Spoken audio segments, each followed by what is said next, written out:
Yeah. I'm freaking out. I'm fully freaking out. I got 3.5, 4 days, depending on how you want to count it, to get all my shit together for this debate. So it's happening. Everybody said they're going to be there twice. I even checked back with them all to make sure that they were serious about the first time they said they would come. And yes, they're serious. They're all coming. All 4 candidates have confirmed their intent to attend. And we've got some questions lined up that I'm excited about. I think it's important. And I'm pretty sure this is the only debate, at least in recent history, in living memory, that will have a bar open for you to consume while you're hanging out, learning more about the candidates. So we're Almost in Agreement, gmail.com, Facebook, Twitter, YouTube, go to the website, almostinagreement.com. Check out what we're going on there.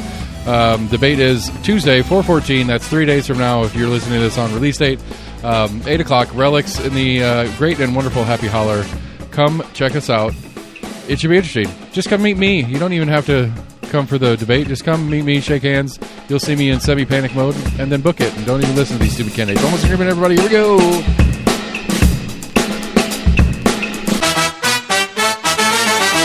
Happy birthday. Hey. What's new? What's exciting? What put about a couple 100 miles on your car this week? Oh, not much. You fucking liar. Just a little trip. I know. We talked about it last week, but I stuck you. I made you answer the question, and I got the answer. You did. Well, no, I had to force you to do it, so it doesn't count. One day you're going to volunteer it, and it's going to be great. Oh, how was the drive back? Yeah, not bad. Still had some Nashville traffic. Nashville traffic. It was fucking close to like midnight. I think it was like partial construction. Everybody was out, but they had like orange cones blocking. Yeah. Like right. It's I think it was like right where. I guess I came in where like the two interstates are together, but I think it was like right after or right before they split off again. On the east side of Nashville, like so once you get through Nashville on your way to get to 40 East proper again. Yeah, they've been working on that one for a while. That one's a weird one. One of those questions in what were they thinking when they built it originally? Because where 40 hits, what is that, 440? And then splits off to get to 26 or whatever to go down to Chattanooga? 24 or something. Yeah, that whole thing, like, there's some old bedrock that they, like, cut through to put the interstate in, but left up in the medians and stuff like that. It's like 20 feet tall. Like, it's a 20-foot tall, like, rock wall that's just still there that they just didn't cut out because they didn't need to originally. And it's like, well, now you're going to need to cut it out. But I'm sure there's some people like, no, you got to save the rocks. Yeah. But I always find that part interesting because it's right there where the split is, which is always the worst.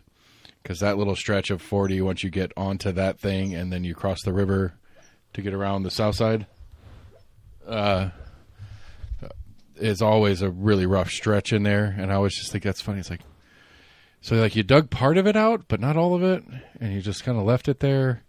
But there's nothing really, because like 20 feet on the other side of this rock wall is the other part of the interstate that's still there, and so you just have this like 20-foot wide rock pillar that kind of divides these interchanges or whatever. I don't know. I always thought it was weird looking, but it's weird like that. I guess maybe just sections that I've been on. It seems like when the interstates come together, there's very little space between where it splits off again.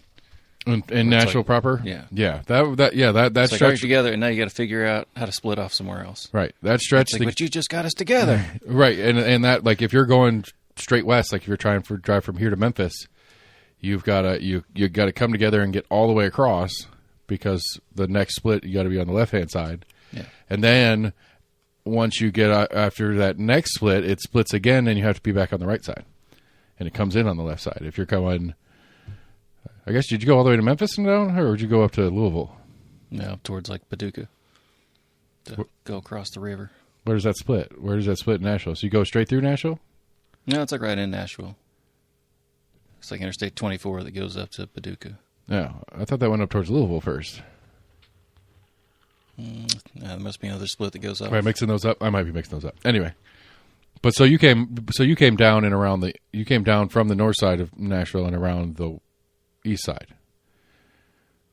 You didn't go around the west side and across the south side of downtown. I don't think so. I mean, I drove right by the stadium. Nissan had its lights on for some reason. So you didn't have to cross the river.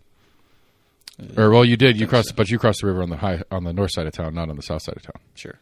Okay, I know what you're talking about. Yeah. So The split, right? Because you just once you pass the stadium, the other part of 40. That's where 40 proper officially hits right there, and it comes together for like a mile and then splits again. I know what you're talking about. Not even a mile. Yeah. Anyway, yeah, that's a drive, buddy. Big black box that is part of Nissan now. It's a separate building. The new but one? It's like right next to it. It's the new stadium, right? It's the new one they're building. The new stadium. It's like apartments for it or something, or no, they're building a brand new stadium. And they're going to tear down the old one. Yeah.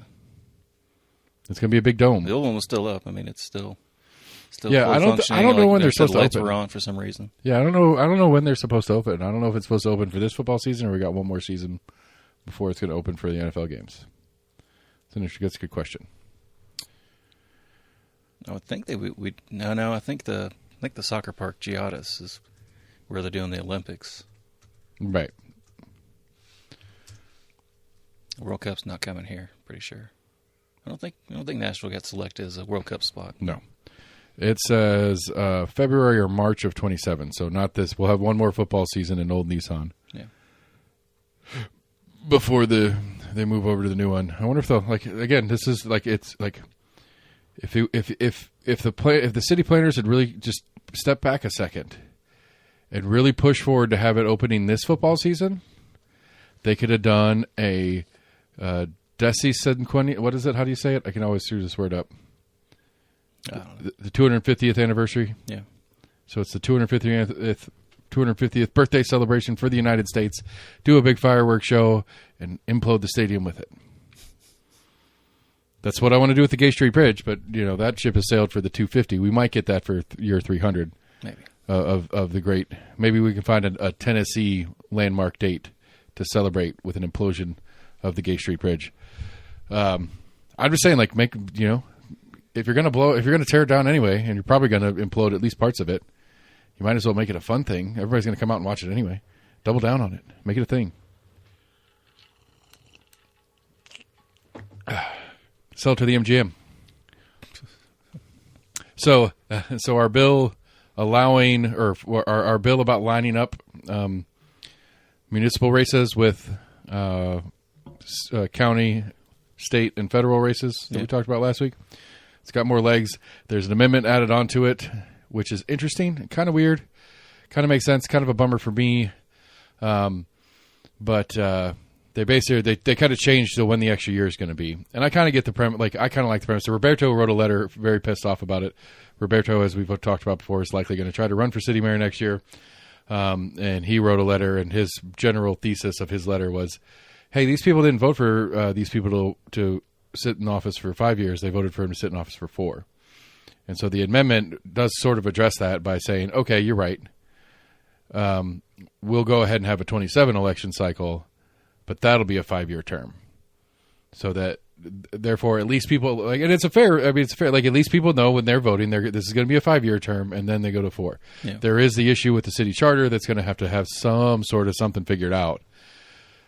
Because if that mayor that serves 5 years runs for re-election and wins, by charter, they can't serve the 4th year of their second term.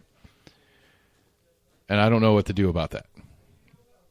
And especially when I don't know what the succession plan is. We have a vice mayor that's basically the city manager, the chair of the city council. Oh, okay.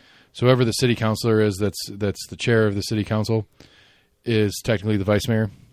I don't know if that's actually a succession plan as far as if the mayor were to die randomly. Right. But let's say you're, I don't know, we'll go with our boy Matt DeBartlebaden. Let's say you're Matt DeBartlebaden and you're just doing your thing and you're trying to get some experience and doing whatever. And as the wheels turn, you'd be like, hey, you know what, I'll be chair of city council. That'd be a fun position to learn the inner workings and have a little bit more control over what's going on in the city council meetings and work on my public speaking skills. I'll do that. And he gets elected by his fellow city councilors to be that person. And then in that interim is where this weird ism happens. And it gets to the end of this mayor's 8th year, but is a year before the next election. So that mayor has to resign. The vice mayor takes over. That then burns a year of his eligibility to be mayor in the future. It'd be a really weird spot where you have people trying not to be the mayor. Because if you're being a mayor for that interim year, then you can only technically run for really one term. Or you can run for 2 terms, and then we have to repeat this weird cycle. Yeah. Unless they change the charter. And a charter amendment's not an easy one to change. It's changeable, but it's a hard one to do because of it becomes a ballot item. And good God Almighty, if it's a ballot item in the middle of everything that will now be on ballots on even years because all of the ballots will be lined up on even years, that's going to be a really hard one to get the public on board with understanding what it is, let alone voting for it. Because that would be like the at the earliest, that'd be like the 2030 ballot cycle. And that 2030 ballot cycle has got a bunch of judges and stuff on it. So in elected offices, there'll be like 16 on the ballot. Any other ballot initiatives that are going on, all those weird judge recalls that they do statewide every once in a while, it's going to be like a 5-page ballot already. And then you're going to throw this weird charter amendment on there that's very technical, like pretty logical, but very technical, and expect people to be able to understand that in the middle of this huge election cycle. Because there's another one going through the State House that's going to force all county elections to move to August, November instead of May, August. So move them to line up. And so basically, if both these bills go through, the county one's a little different. It has a longer cycle to get changed. But if both of these go through, all elections in the state of Tennessee will be August and November of even years. There will be one exception on presidential cycles. So every other one, there will be some primaries in March of the presidential cycle year, because that's the Super Tuesday in March. Yeah. And so the question, I guess, but I think to me, if you're going to do that, then the primary, then that's all it's going to be. Super Tuesday is just going to be a presidential primary, and that's it. Where currently it has some county primaries on it, because we skip the May one, we just do that whole primary in March on those years. But so if this goes through as is, if both of these pass, but the county one has to go, the county one would be a state constitution amendment, and it has to go through that long process. Yeah. Which the earliest they could theoretically pull that off would be, it'd be that 2030 ballot too. Because it has to be on a gubernatorial race. It has to go through the State House and Senate in 2 consecutive sessions, which is not necessarily 2 consecutive years, but not 2 years. It just depends on how that lines up. Because we're in the middle of the 117th, I think. This year will be the end of the 117th. Next year starts the 118th. Year after that's the 118th, and then the year after that's the 119th. Get what I'm saying? Yeah. So if this gets through this year, it'd be the 117th gets first reading, 118th gets second reading, and then that would force it to be on the 2030 ballot for a constitutional amendment for the state of Tennessee. And then it wouldn't take effect until the next gubernatorial race in 2034. So they can't push the county locals onto the ballot cycle that they're trying to push everything onto until 2034.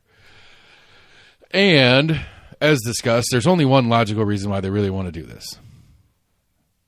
The narrative is, and the narrative's fair, the narrative is it's going to lower the cost of elections for everybody involved, because the parties have to pay for their primaries. The city has to pay for its own elections. Like, the city pays the Knox County Election Commission to administer their primary and general election. So if they then go on a mixed ballot with everything else that's going on, they only pay half or a third. I'm not sure exactly how they line up. I don't know if it's by number of races or by number of people on the ballot, or like, I don't know how they price it, basically. Chris Davis, almostagreement@gmail.com. You know where to find me. How do you charge the city of Knoxville? Like, what is the pricing for running an election? But either way, if the city and the county and the state and federal are all on the same ballot, then it's going to be split a couple more ways. It will be more expensive to administer those ballots, but it will be individually cheaper per entity that has to pay into it. And so part of it to me is the parties want to do this because it'll help them save some money by not having to pay for as many primaries in all the county and state and whatever races. They'll all line up. Because like right now, Knox County Republican Party has to pay the election commission to do their August primary. Knox County Democrats have to pay the election commission to do their August primary. Right. I'm sorry, their May primary. And then the state of Tennessee, Republican Party pays Knox County Election Commission to do the August primary for state House seats, state Senate seats. And then I guess the state party probably pays for federal House and federal Senate seat primaries in the state as well. And so if you shove all those primaries onto one ballot, it's going to cost more, but it's only going to be one ballot every 2 years instead of two ballots every 2 years. Yeah.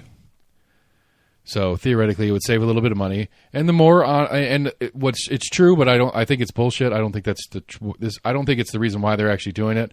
But the narrative is that more people vote in even year elections in the state of Tennessee. Full stop. No doubt. It's an absolute fact. That's not a debate. I don't question the reality of the statement. I question the motives on why they're saying it. It is true. More people will vote. But I think what they think, I think what the Republicans in the state of Tennessee think, is that if more people are voting, when more people vote, Republicans win. So we want to get more people voting so more Republicans win. I think that's their actual motivation. I think that line all these elections up, close the primaries. That's the recipe for close the primaries, continue gerrymandering. That's the recipe for long-term continued conservative dominance in the state of Tennessee. Sounds like it'd work. I mean, it does. And again, and to be fair, I'm still haven't gotten off this premise of if you're an elected official or a party player in the Republican Party in the state of Tennessee, you have to feel vindicated on things. You just have to feel vindicated. The only people that are pissed off are these blue-haired psycho trans kids that who gives a shit about them? Or these devil-worshipping whatevers, or these other, like, everybody that's mad and doesn't like your leadership are all these fringe little subgroups anyway. And a lot of them are fringe little subgroups that you're actively going after. Trans community, gay community, minority communities, immigrants. Like, these are active communities that you as a party are actively and openly battling with. And they're the only people coming back yelling and screaming at you. All the normies that they care about are at best on board with it, at best from their perspective, agree with them, vocally and actively and electively are agreeing with them, or at worst are just ignorant or blasé about the topic. Don't care, don't pay attention to it, doesn't affect me, whatever. So if you're like, I think it's hard to deny that if you're a Republican, if you're in Republican leadership and stuff like that in the state of Tennessee, you've got to feel like you're winning. And it's proving out in practice in front of you that your methods and plans and your politics and your leadership is moving you is moving in a good direction, a relative good direction, but not from your own perspective, just from like a maybe not relative. What's the other one? Figurative? No. Like a literal right direction. Like it's literally things are going good in a like nominal way. Things are better, not just from your own perspective, but in general because people are agreeing with you, or at worst, not actively disagreeing with you. Yeah. And the handful that are actively disagreeing with you are people you vocally say you don't give a shit about. And so it's like, and there's not enough of them to do anything to you. And so this is like, who was it? It wasn't Malcolm X. It was pre-Malcolm X. It was, it was the one in, it's the quote they do in Boondock Saints. I think it was in Boondock Saints where he goes, something like, the worst evil in man is the man who does nothing in the face of evil. Not the man who fights back, or not the man who does the evil, but the man who does nothing, like something like that. Basically, just ignoring it because it doesn't directly affect you is worse than doing the bad thing. And okay, you know what I'm saying? That's like a parable of some sort of. That's the general gist of it. And so that's the question to me: is like, is there? I don't know. We go back to the beginning of the show. Like the premise of the show to all me is like, I don't feel like I'm weird. Maybe it just happens to be the circles that I run in, but like I feel like I'm pretty normal as a Tennessean, and I don't like a lot of this stuff. I'm a little bit more active about saying I don't like it than the average Tennessean is, but like I don't feel like I am completely, like, I'm not some crazy liberal, obviously, but like, I think it's easy for Republican powers that be to dismiss me as such, because the only people that are upset by what they're doing are crazy liberals. And it's like, well, no, I think you're just doing bad shit. But like, I don't know. Maybe that's my silver lining, hopeful naivete, is that I'm hopeful that most people think close to where I'm at on a lot of this stuff. Like, this is stupid. Why are we doing this? But in their day-to-day and all the shit they have going on, it's not something that raises the level of they want to do something about that. That's maybe I'm wrong, and maybe more Tennesseans are Jason Zachary's and Scott and Lafferty's and Elaine Davis's, and I'm the weird one. I don't know. I mean, I know I'm the weird one because I say shit out loud that most people won't say out loud. But I'm just like in just kind of a micro philosophy of people. I know my libertarianism is a little bit weird, but in my general outlook on, like, I don't care what you do with your life. Why would I care what you do with your life? It's none of my business. And I guess that's part of why I stick to that idea, because it's just like, if I don't care enough to do anything about something I don't like, why would I care enough to do anything to you personally? You know what I'm saying? Yeah. Like, if I don't care enough to swing out with some power that I do have as a citizen in the state of Tennessee by voting for other people, or, you know, writing letters to and doing all this different stuff. If I don't care enough to do that for things that I do have power over, not a ton of power, but some power over, if I don't care enough to do that, why would I care what you're doing in your house with another adult human being? And that's my assumption, is that if you don't care about A, why would you care about B? Because A actually affects you and you have some control over. B has nothing to do with you and doesn't affect you whatsoever, and you have no control over that. If you don't care about that one, why would you care about this one? Right. Or maybe people are just crazy hypocrites, and I'm weird for trying to be philosophically consistent. Yeah, I want to see, like, you know, most polls that have come out say, you know, a majority are, you know, semi-moderate on either side of the aisle. Well, I think what the Republicans at large, this is state, local, national, I think what the Republicans at large have done, and the Democrats on different avenues as well, have tied up the cultural, have brought the cultural along with the policy. Like, I think Republicans have done a really good job of getting people that are upset about the cultural issues to jump on Team Republican, while having their kind of general right-leaning, smaller government kind of bullshit rhetoric. Not that they do it, Trump being a perfect example of how bad Republicans are at being small government. But, you know, the standard platform rhetoric of the Republican Party, small government, individual responsibility kind of stuff, that I think people do like. People do like the idea of, it's like, I don't mind helping out my neighbor, but I don't like being told I have to. Yeah. If I want to be a good person, I'll be a good person. Don't make me, because then I'm not really the good person, like, you know, just in a weird whatever way. And so I think but I think, like I said, I think both parties have, maybe a better way to put it is, I think both parties have leaned so hard into the culture war stuff that we've kind of lost the game of what politics is. Where we've been, like, where the left has gone, like, parts of the left have gone so super woke and so, like, identitarian, like, what's your sign, what's your gender, what are your pronouns, and that's an important thing to do at the onset of any interaction with another human being, is to make sure you have each other's pronouns right. And that's important, and you're a bad person if you don't do that. That a whole subset of people are like, that's just stupid, that's too much. You know, it's like, because again, I think most people I talk to, at least, when you talk about trans stuff with them, they're like, oh, whatever, I don't care. I will call you Susan if you want me to call you Susan. Now, if you're going to get mad at me that I accidentally refer to you as with a male pronoun because you look like a man, you know, I'm sorry. Now, if I do it intentionally over and over and over again, and it's clearly with malice, then I am an asshole. But, like, for example, my sister-in-law, fell and broke her ankle. And the family's all spread out, and I have the time and energy. And so I've been trying to help her get to the doctor, get her shit. So she goes and gets her surgery on Wednesday. And, you know, I was like, make sure the doctor and the nurses have my phone number when you're getting out of surgery and they're getting ready to get you out of there so I can pick you up or whatever. Have them give me a call, whatever. So she's still out from the anesthetic or whatever. Doctor calls me and says, surgery went great. Everything's looking good. He is going to be fine. He's going to take another hour or so in recovery. He is this, he is that. Used his old name, whatever kind of stuff. And it's like, I'm not going to pick a fight about it. It's not the time or place or whatever. But at the same time, it's like, I'm the family that's taking care of her after she's had the surgery.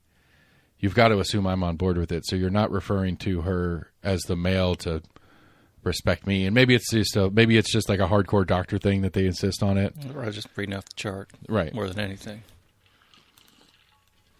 It's still stupid because it's like, did you not talk to her going in? Did you not get the sense that there is a thing going on here? And the polite bedside manner kind of thing would be to, hey, maybe refer to her by what she wants to be referred to when you're speaking to her. Because I was talking to her afterwards. She's like, yeah, he kept referring to me. He kept saying my old name to me to ask questions and stuff like that. Right. And it's just like, look, whatever. Like, both me and her were both kind of the same on it. It's like, it would have been nice if they would have put that half an ounce of effort and human decency into making me feel more comfortable in the situation. I'm not going to pitch a fit about it. The more important thing here is you got the surgery. Your leg's going to heal. You're going to walk again. Everything's going to be okay. Right. But like the whole time, like it kind of shocked me how shocking it was to me when the doctor kept saying he. Because I'm just so used to it at this point. Right. But it's also just like, it just felt like it just felt like, I mean, is it, I don't know, maybe that's what it was. Maybe I'm overly sensitive. I was like, is this intentional? Is this supposed to be some kind of poke? Like, he's making sure I know that it's a he. Right. So you think I don't know it's a he? Bruh.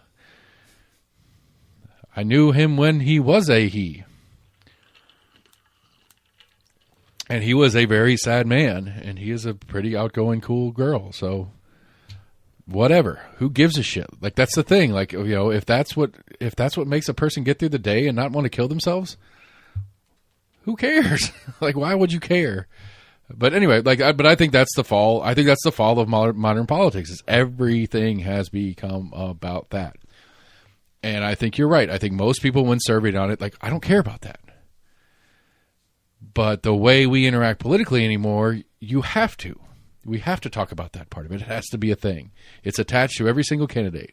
Even candidates who try to avoid it, it ends up getting sucked into the thing. Like, bring it back local. At one of the mayor forums, they're talking to the mayors about 287G program. You want to guess where I go with this question? It's just like schools. Yeah, exactly. It's just like schools. It's none of your fucking business. The sheriff doesn't answer to you any goddamn way. You can't pass an ordinance to make them. The state of Tennessee's already going to make an ordinance, or the state of Tennessee's looking at passing a law to force them to do it anyway. So, like, because this is why it pisses me off, though, is because, like, that question, whether intentional or not by the person who asked the question, it was at a forum. Most of the forums, especially if it's the League of Women's Voter ones, which I know it wasn't because Betsy was there and Betsy didn't go to the League of Women's Voters one. But most of the forums, by policy, by practice, the way they do everything is it's audience-led. Whoever shows up gets to ask the questions. The moderator's there, so the moderator and the team putting on those ones, which is not how my debate's going to be, people. Your questions can suck it. I don't care what you want to ask questions about. We're talking about what I want to talk about. I put this thing on. You put your own debate on if you want to talk about something different. Anyway, most of them are crowd-led, so they get to write down and ask questions or whatever. So however that question got into this forum topic conversation, none of the mayors said, it's not up to me. It's none of my business whether it is. Because what that is, more than anything, it's a litmus test for their bona fides and cultural conservatism. It's really like to me, that is like, do you want to kick out all the immigrants in Tennessee? Is basically a different way of like, are you a MAGA Republican or a more traditional conservative Republican? That's what that question is asking. Because the actual policy and job that the mayor has doesn't have anything to do with it. And by answering that question, it's really just signaling, are you MAGA or are you not? Are you on board with this aggressive, arrest and deportation program that the Trump administration and ICE is doing right now? Is that like, are you into that? Do you like that? Are you cool with that? Not because you have a decision to make on it, but are you on our team or not? And whichever version of the person asking the question means by team, but that's what it is. Yeah. And it's because, like, again, like Betsy answers the question, like, I think 287G is important. I think it's something that we should add to. I think it's something the sheriff should add. I think it would be good for Tennessee or for Knox County and Tennessee at large and stuff like that. And it's like, is anybody going to follow up with who the fuck's going to pay for it questions? Especially if Betsy's the one that's all on board with it. Like, Betsy's done a huge shift in her campaign, which I'm excited about, and it's going to be addressed at my debate. She's done a huge shift in her campaign where she's always had infrastructure as one of her top points, but now in a lot of her socials going out says, I'm going to fix the roads, quote. I'm going to fix the roads. Okay, let's talk about it. Help me understand how you're going to do that. Right. Because you're not literally going to go out there and dig a hole and fill it with asphalt. I know that. So you're going to allocate funds for that is what you're saying. What funds are you going to allocate? Where are they going to come from? What are you subtracting so you can add that? Because you've already promised you're not going to raise taxes. You've also already promised that you're like, she's got more down to earth on it. Because again, like, to me, the picture is getting clearer about where there's two issues. There's only two issues that matter. If you're voting for mayor in Knox County, there's only two issues that matter. It's how you want to do, if you're open to a tax increase or not. And if you are wanting more growth, more expansion, more developing, or not. Those are your only two questions.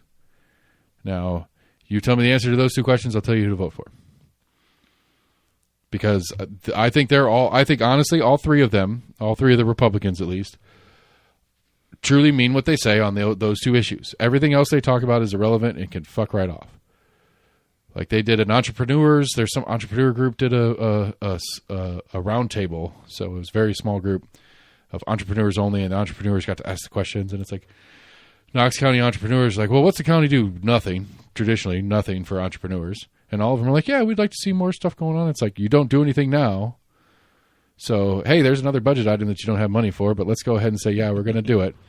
But then, like, to me, it's like, what does Knox County do? Like, what should Knox County do? What is Knox County thinking about doing? I don't understand. Like, it's a weird one to me because it goes down to like Knox County is not a commerce. I think it's actually in the Knox County crest. But like economy in Knox County, there is no, like, what's the economy of Knox County if you take the city and Farragut out? There's a little bit of agriculture. We don't do a lot of... That's bringing in revenue? Yeah. We don't do a lot of commerce in Knox County that isn't already in the city or the county. Right. Now, yes, if you were a city resident, you're also a county resident. So if the county is investing in entrepreneurship, then city entrepreneurs are going to get benefits from that too. But it's like, yes, but on a true practical level, like, especially if, like, from the Larson J camp, Larson J's, his campaign is like, I'm looking at this like a CEO kind of job, and it's like, well, you invest in things that you think you're going to have a return on. Well, if you're going to invest in entrepreneurs that are going to open their business in the city, you'll get some property tax from them. That's it. As long as you don't give them the pilot. Well, as long as the city doesn't give them a pilot program. Right. Which I guess the county has to abide. I don't know if the county has say on the city. I don't think the county doesn't have say on pilot programs in the city limits. I think that's or maybe they can. Well, maybe the city and the county both have them independently. So a pilot program is going to get you the tax exemption on the city taxes and not the county taxes. Possibly. But I'm just saying, like if you're going to invest money as a county into a program to attract and foster entrepreneurs who are going to build businesses, we don't do business in the county. All the business in the county is in the city. So the city is going to be the one that reaps a lot of the benefits from that investment. And selfishly, it's like, okay, maybe, I don't know. I mean, I'm not saying it wouldn't be a good thing for the county to invest in it, but, with the county budget the way it is, it's like, well, they've got to prioritize, and investing in entrepreneurship cannot be a priority to Knox County. I guess is my point. Is like that's a long way for me to say like, what are priorities in spending? Knox County schools, sheriff's office, infrastructure, parks and would it rec. be just a solely like optics thing of like, hey, we've been talking to local entrepreneurs and trying to drive more business into the county. I mean, again, that's one of Betsy's points on her big thing is like, crafting and encouraging, incentives to bring companies that like are culturally like us into the county. And it's like, okay, I don't know what that means by a company that's culturally like us or whatever that phrase was. You remember what I'm talking about? Yeah. And so it's like, I don't know what that exactly means, but like, I don't know.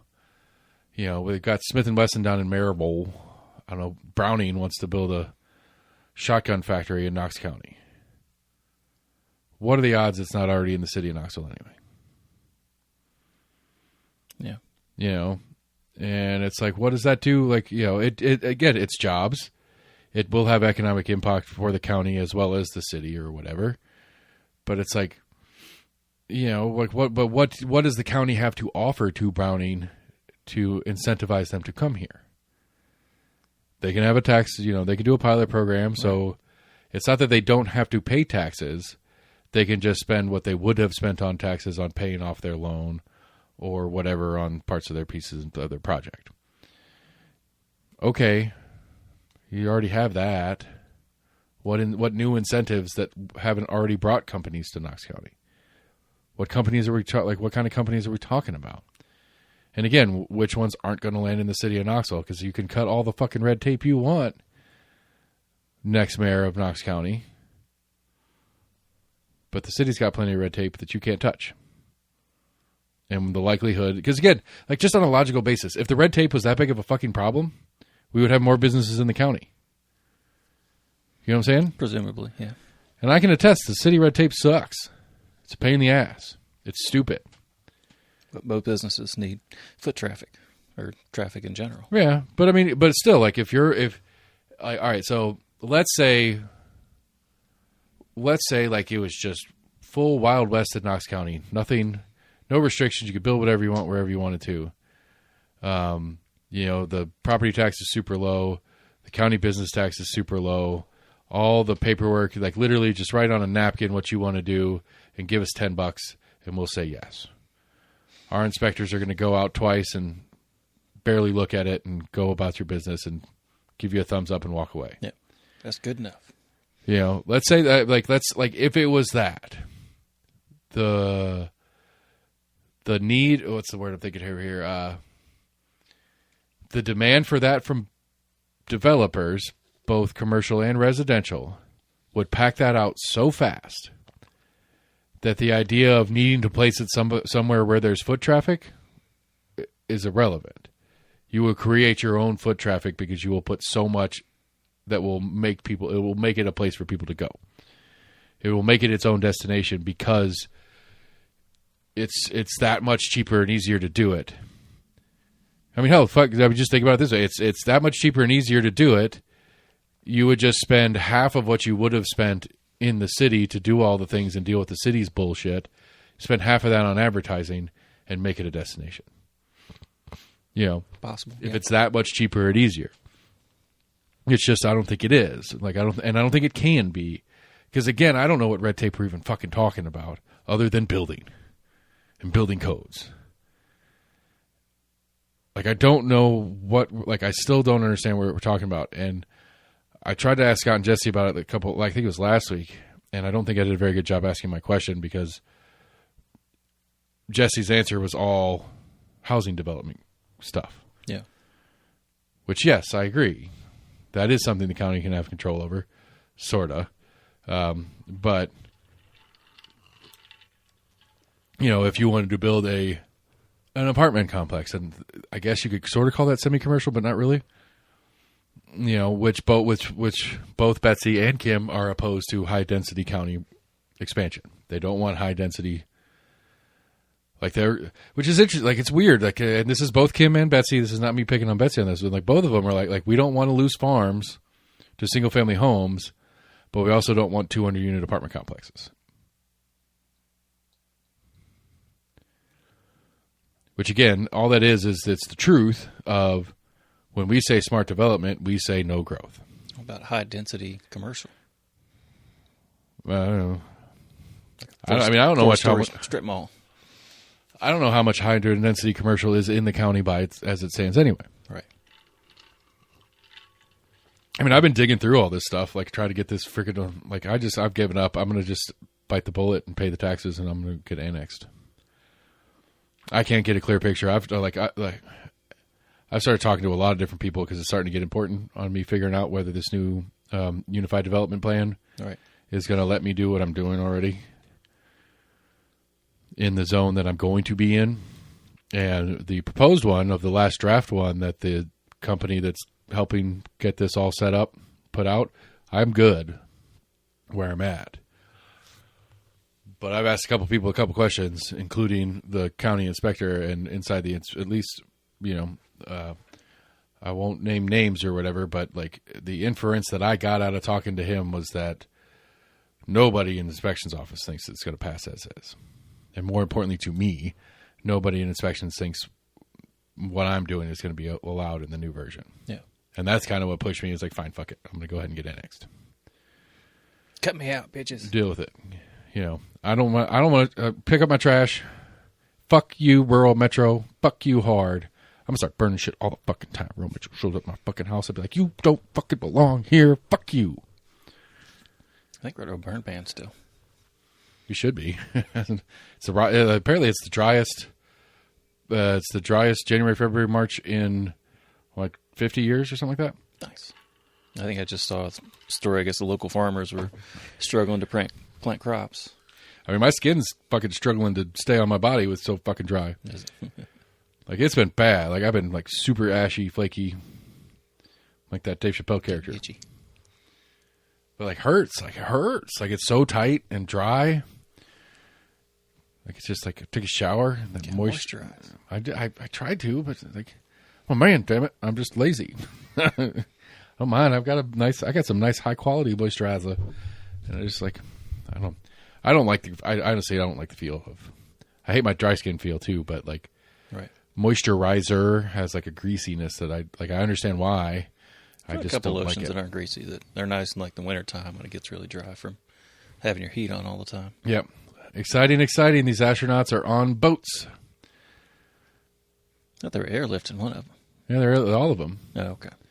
They had them in little inflatable boats, and they flew out the Black Hawks and picked them up, and they put them on the flight deck of PTZ something.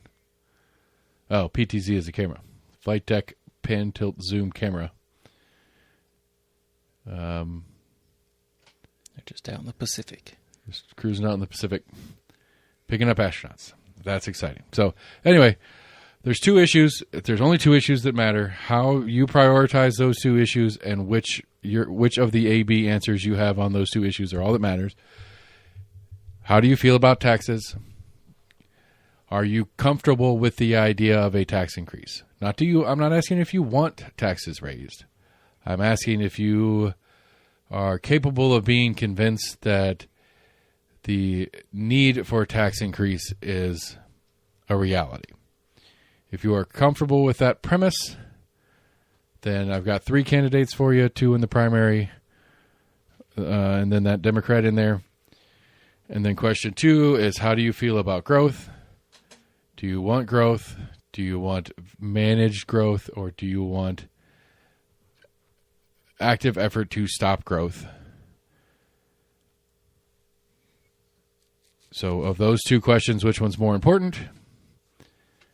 And how do you feel about those 2 questions? I'll tell you who to vote for.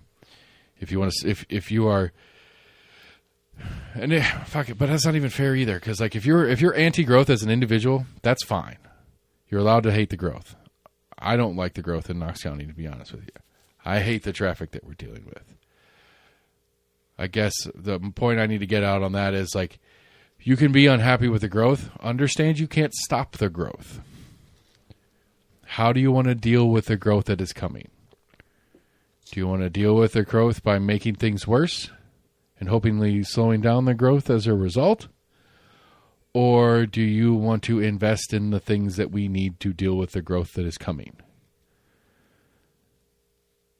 That is an important distinction on the growth conversation to me. Because, again, we've made this joke, I make this joke a million times over. You can't stop it. Not directly. Right. You can discourage it to an extent. But you can't even really do that without punishing the locals. I can't think of a way. almostagreement@gmail.com. Shoot me an email. Tell me I'm dumb. I can't think of a way that the Knox County government, short of going crazy on zoning, restricting restricting what people can do with properties, how many houses per acre, like go nuts on that, which is just going to drive the cost of housing through the fucking roof. But it will slow physical growth of available housing, forcing either the city to take on some of that by expanding their density options, or it just gets ungodly too expensive to live in Knox County, or raise the taxes. That in and of itself will do a little bit of discouraging. But use that tax increase to invest in the things we need to make things more comfortable, which may accidentally make things more attractive. So it could be a compounding problem. Because like I said, I think the only true solution, if you want to stop growth, the only true solution is raise taxes and do even less services than you're currently doing with more tax money. Like just double, triple, quadruple the property tax rate, and don't do anything. Just throw big events out in county land. Like throw big. No, that would be attractive to people to come to a festival or something too. Just burn it. Just burn it. Throw it in the river. I don't know. Pay the debt off and then build something stupid that nobody likes. Because if you make it nicer, it's still going to be attractive for people to come here. So I don't know. But anyway, if you think trying to zone our way out of the growth problem is the solution, then Kim or Betsy. If you think let's get the growth on, let's build more housing, let's build more density, let's invest in the things that those things require, then Larson's probably your pick. If you are absolutely opposed at all costs to never raising taxes again, then Betsy's your pick. If you're open to the premise and can be convinced that investment in infrastructure and stuff like that, then Kim or Larson is your pick. So take those things, draw circles, and you will find your candidate on policy. If you give a shit about, like, if you want to pick fights about books in schools, or you want to argue about some cultural bullshit, then Betsy's your man. Woman, man, whatever. Also, we're going to the gay bar after the show, everybody. So after you get out of the debate, we're going to go over to XYZ and see a drag show. I think it's actually trivia night. I don't remember. Maybe karaoke. We're going to have a good time. And you're going to come with us. So, anyway, that's my rant on that thing. I don't remember what else I had to say on the topic. But yeah, I'm going to do my best. I'm going to do my best to try to keep this thing on topic. I want to keep the breadth of the conversation as narrow as possible, and I want to get down deep on some of these issues. I gave them the question I want to know. I will get the answer to. I will have at least an answer for something that each of these candidates thinks that we can remove from the current budget. And I think that is going to be huge. I think that is going to be a very interesting, or I think it's going to be very informative about these candidates on what they think they has room to be reduced. And I'm going to be really disappointed if, well, we're going to have to dig into it. I'm going to have to get a commission or a group or a task force together to really dig through it, because I just can't do that right now. It's like, yeah, you can.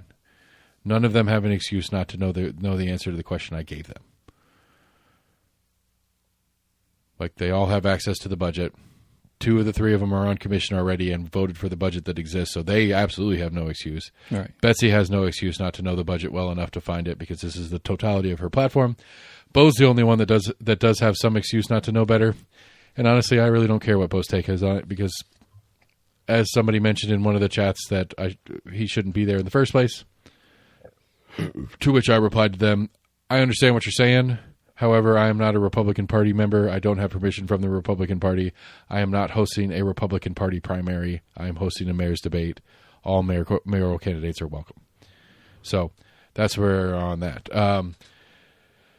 The Truist building sold this week. See that story? Yeah. The other big one. Apparently some bread guys. Do you know the backstory on that? No. So both the First Tennessee building and it's currently the Truist building. It got bought by Apex Bank. It's the other one right next door. Yeah. And so those the only 2 like modern style skyscrapers that we have in Knoxville. But the smaller of the 2, the second tallest building in Knoxville, is now owned $44 million. Which actually feels kind of cheap to me. There's much office space. Yeah. You know, I mean, the stadium that they just built that we were talking about earlier is $2.1 billion to build. It is a ton of office space, and it's fairly full. There's plenty of tenants in there that aren't going anywhere with the sale. So, whatever corporate finance they got this sale happen, it's happened or whatever. But yeah, so it's there were 2 brothers that had a bread empire who, like, they built those buildings at the same time, and I don't know if they were fighting with each other. I don't know what the whole backstory is. But apparently, shortly after they got these buildings done, like their whole core business of bread collapsed, and they were both broke, and they had to sell the buildings almost immediately after they built them. It's crazy. It's a weird history. Scott and Jesse were talking about earlier today. Like, I didn't realize. Like, I think I knew some of the story, but not that they were built by brothers. Like, I think I knew that one was built by some guy that had some business you wouldn't think would make you rich enough to build that kind of building. Right. You know, I mean, it's the 80s. Cocaine's everywhere, that kind of stuff. Like, it was, but like, a bread empire was not what I would imagine somebody's going to decide to build a skyscraper in downtown Knoxville on. I don't know what I thought would make sense for the person who decided they wanted to build that kind of building, but bread would not be my first guess.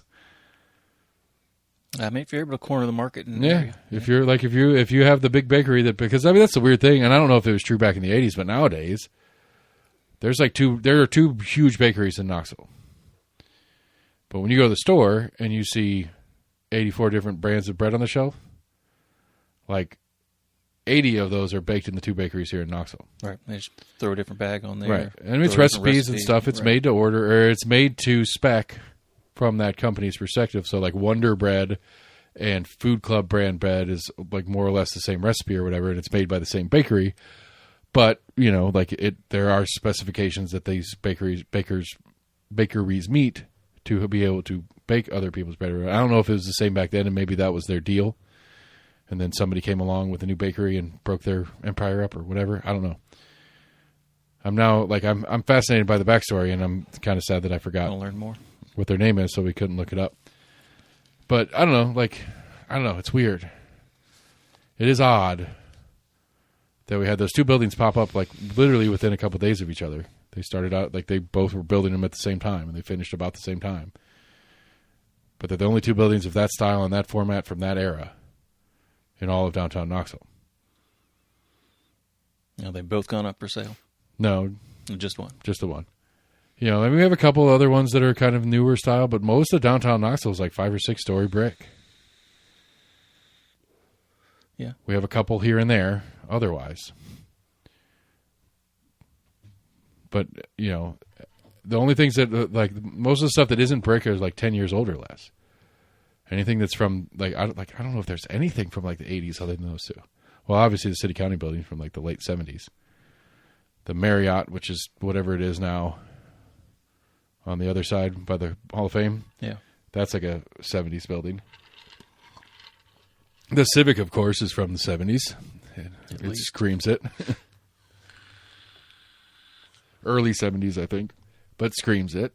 Like, it's awful. It needs to get torn down and built anew. But it won't because UT Knoxville does what they want. Apparently, UT Knoxville's director of WUTK or WOUT. The fancy one. UTK is the rock station, right? Yeah. She quit in the middle of the night, just disappeared. WUOT. Sorry. Huh. Like, just left. Or like main editor? The general manager of the radio station.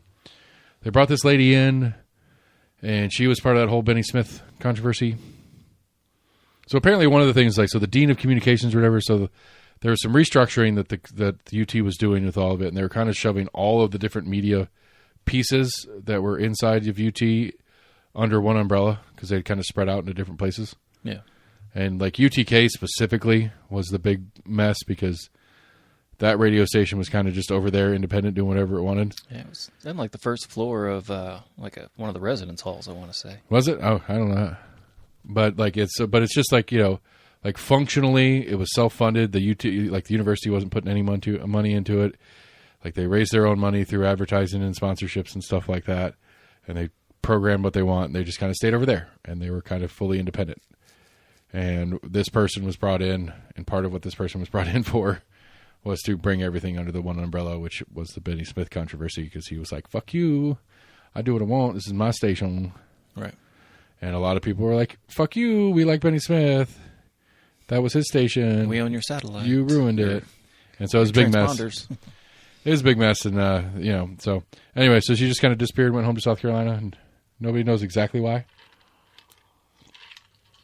The official line from university is that she wanted to go back home and just be home. Right. You know, whether she ran its course in the new program that they're trying to put together with it, I don't know. It's just kind of a weird one.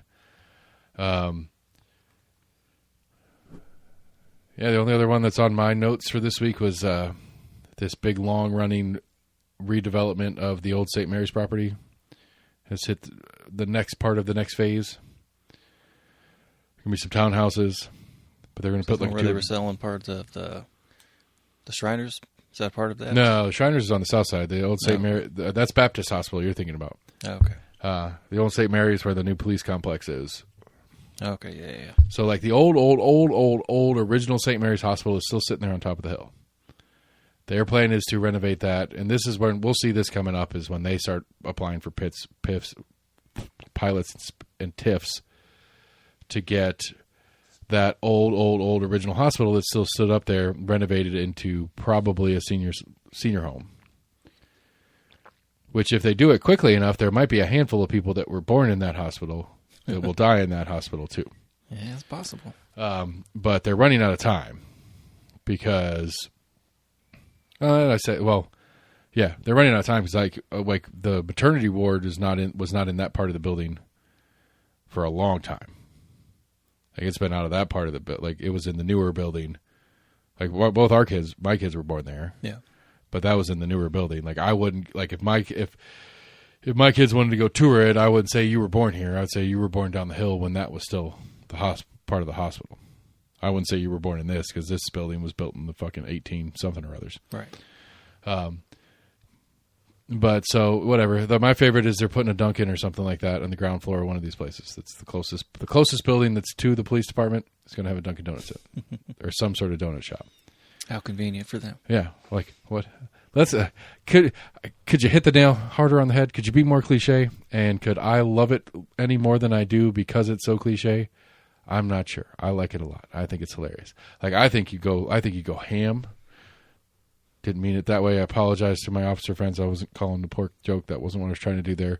But now that I said it, yeah, we'll go ham on get some local donut master to go open a place up there and like just be real, but like call it like Blue Line Donuts or something like that. Make it like super on the nose. Like this is just here for you guys, and we're gonna like just lean into that. Like I like cops kind of shit, and make that your whole persona.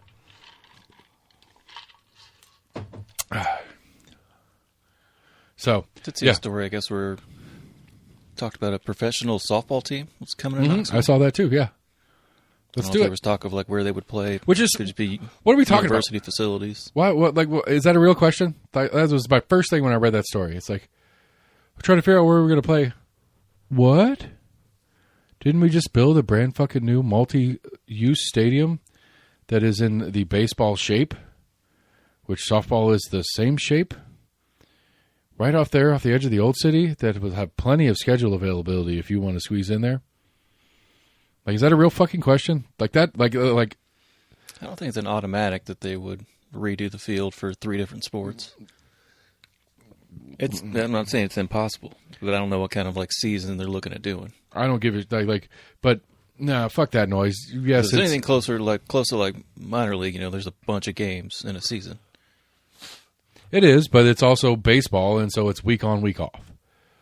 Like Smokies play a week here, and they play a week elsewhere. Yeah. So you have an entire week that it's empty.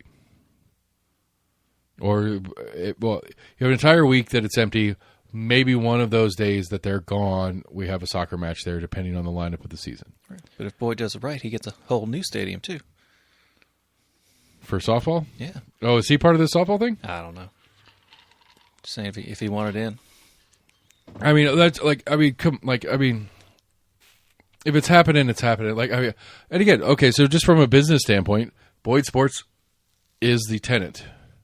City County own the field, own the stadium. But Boyd Sports is the tenant. What happens in that building happens under Boyd Sports. If me and you want to get Muse to come to Knoxville and play a concert in Covenant Health Park, we can do that. And the way we do that is we go to Boyd Sports and we rent these facilities for the night. That's it. City of Knoxville has no say. There's no special events coordination. There's none of that. Short of maybe a noise ordinance. But I don't even think we need to get the noise ordinance permit. Because it's inside the normal function of the building that is Covenant Health Park to be loud up until 10 p.m. Like it'd have to shut down by 10 p.m. by law. Right. But outside of that, I don't think the city of Knoxville, as far as special events or anything like that, has any say over what happens in that stadium. I mean, there's some say, excuse me. That's not fair. But if you're Boyd Sports and you're paying $1 million a year in rent, I don't know. What do you think they charge the soccer club? No idea. $100,000, $200,000 a year. Possibly. Oh. Yeah, I mean, like $10,000 a month. Maybe not that. Probably some weird like profit sharing as far as maybe, I don't know. I'm sure they have sales. I'm sure merch. You're right. I'm sure it's some weird complicated thing. But it's got. I guarantee there's a minimum per day per game scheduled there. That's probably what it is. It's per game scheduled there.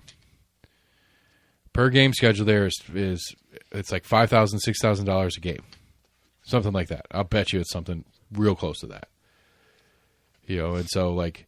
But for the One Knox, they made the playoffs, and so they had, and the way the playoff format works, they're all home games because we're the higher seed or whatever.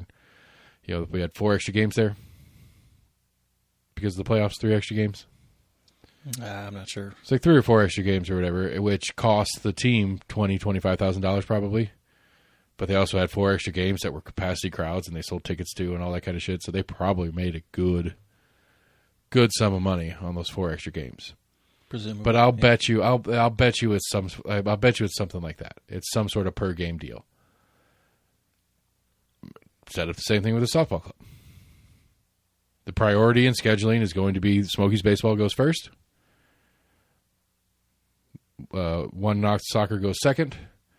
Whatever the name of this softball club is goes third. That's the priority of scheduling. If the Smokies want the day, they get the day. Full stop. Doesn't matter what's going on. So they all make out their schedules together and they play that priority game. Because I'm sure, that's one of the most interesting things that I've thought about in sports recently that's not the sport itself is like the fucking headache of trying to do schedules for these guys. Like NFL's easy. Like think about basketball schedules. Like if you're or hockey schedules, like Bridgestone. No, the lead tenant of Bridgestone is the Predators, and so part of the Predators organization is scheduling what happens at Bridgestone. They control what goes in and what goes on inside Bridgestone. They're the tenant. They are the main tenant there. How many games are in a hockey season?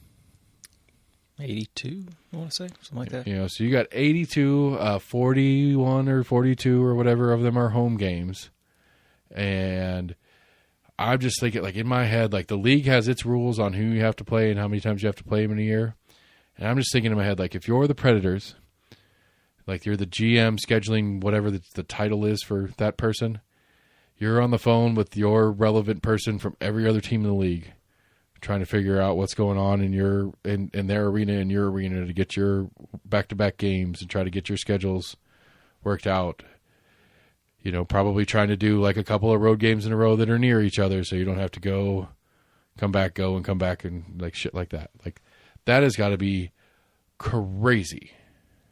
What if that happens kind of above them? If it's more like the league that gives at least some kind of parameter with maybe a little bit of wiggle room. I think the league for the teams. I think the league says, you know, you have to play your division and your conference a certain number of times. Right. I think the league says if you play a team more than once, you both get a home game. If it's an odd number, whoever had the best record last year gets the extra home game or something like that. Like the NFL's easy. I know the rules. I know the rules in the NFL. I don't know the NHL rules. I would assume the NHL is similar. Where in the NFL you play you play your own division twice a year, home and away. So my NFC North Green Bay Packers will play the Bears in Chicago in Green Bay. They play Detroit in Detroit. In Green Bay, they play Minnesota in Minnesota at Green Bay. So that's 6 games of the schedule right there. And then you play one division in the AFC. Last year, last year my Packers had the AFC West, I think. And then it goes 2-2. And that 2-2 is home and away, depending on last time you played that division in cycle. So if we had the AFC West, we played the Broncos, the Chiefs, the Raiders, the Chargers. If the last time we played those teams, we were at their place, they're coming to our place. If the last time we played them, we were at their place, they're coming to our place. Or we're going to their place. Yeah. And then you play one other division in the NFC. So that's 8. That's 4, 8. Plus the 6 is 14, and then there's 2 games that are the 2 teams that had the closest record to you last year.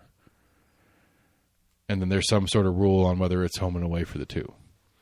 But it's a very structured rule. And then it's the game of, okay, we're here, we're there, we're there. Like, and the NFL does take some more steps on the top end because they want to put premier games at premier time frames. Right. But they don't really, as far as I understand it, the NFL really doesn't do anything with the actual schedules. Like, I think they do some stuff. Like the flex games, the game that's the team that's closest to you last year, they put at the beginning, the middle, and the end of the season, so that you have a really big premier matchup at the beginning of the year because you're going to have the 2 teams that had the 2 best records in football are going to play on the first weekend of the year. Or the 2 best teams in football are going to play right in the middle of the season. Whoever was in the Super Bowl last year, the Super Bowl rematch always tends to be in the middle of the season. Okay. I think they control that. And I think they actually do it where they go like the 2 best teams and the 2 worst teams play in the same weekend. Like, so they split it up. So like the top and the 2 teams with the best record and the 2 teams with the worst record play on the same weekend. And then like at the beginning of the year, they have the second tier. And then at the end of the year, they have the third tier. Mm-hmm. And then they kind of mix and match from there. I think they do it on purpose to try to get right in the middle of the season that game that goes, we have to watch this game. It's the rematch. Right. And that's always like the Sunday night game or the Monday night game. It's always a premier timeline game too. And so I'm guessing the NHL has something similar. I'm sure I would bet they've got requirements for like it's formulaic in how many times you play the people in your own division or in your own conference. Right. It's formulaic in division and conference. It's I'll bet you it's formulaic all the way out. Like it's like, you know, so the Predators are in the Western Conference. Yeah. And then what division inside Central. it? So Central Division in the Western Conference. They play all of the Central Division Western Conference teams three times? I think you play everybody in the league at least twice. It's at least like 3 or 4. So the conference, the in conference is 4? I would say something like that, yeah. Because I'm pretty sure you play everybody at least twice, and it's a home and away.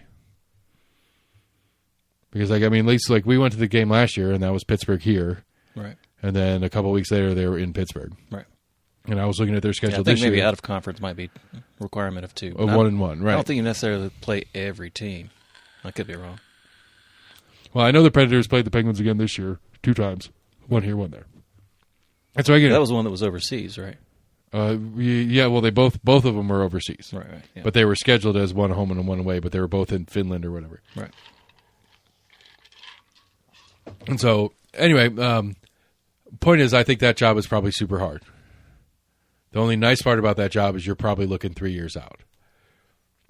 Like 90% of your schedule. Like I would bet you, if we could figure out who the person was that does that for the Predators, I'll bet you they have the 2028-29 schedule already pretty well framed out, and maybe a couple of loose ends that they got to tie up. Yeah. But like the 2027-28 is probably already completely full. The 26-27 is absolutely already done at this point. I think that's already published, right? I think you can look up the 26-27 schedule right now, or pretty close to it. I want to say they don't release it to the public until after the season.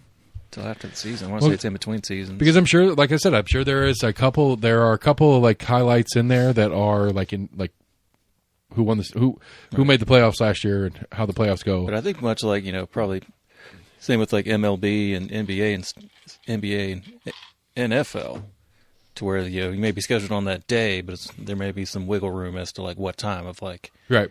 Okay, these teams are heating up. Let's make this a primetime show. Well, NHL or NBA or NFL is the entire season until the last 2 or 3 weeks is scheduled with times.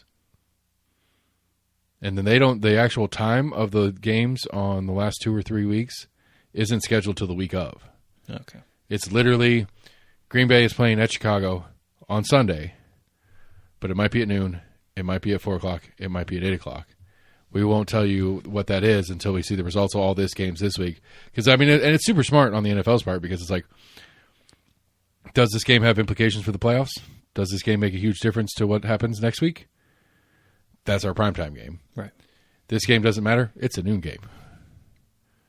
And so that, and I think that's a smart thing. But again, it's NFL is a little bit different because there's not a lot of other use to NFL stadiums do other stuff, but not as much other stuff. All this to back up for a second is this: if we're going to have a professional fucking softball team in Knoxville, they need to be. If they're not playing in Covenant Health Park, then the sports authority all needs to get fired, and we need to hire a new sports authority. I'm dead fucking serious. The sports authority should be telling Mr. Boyd and the Covenant and the Boyd Sports Group, it's like, you will find a way to make this work. We have the retractable mound. Retract the mound and play fucking softball. Figure it out. We have one of the most high-tech fields in all of professional sports, let alone Division 7 or whatever the fuck the Smokies are in. You can make it work. Make it work. I wonder where they practice. If they practice on the field, same with the one Knox. I wonder if they get to practice on the field, or if they've got a separate field just for practice. I'm sure they have another place that I'm sure both have a separate facility that they have access to for practice. For practice. I'm just saying, if this is real, one, apparently, reading the article on it too, they were saying that there's 2 different professional softball leagues that operate in the United States.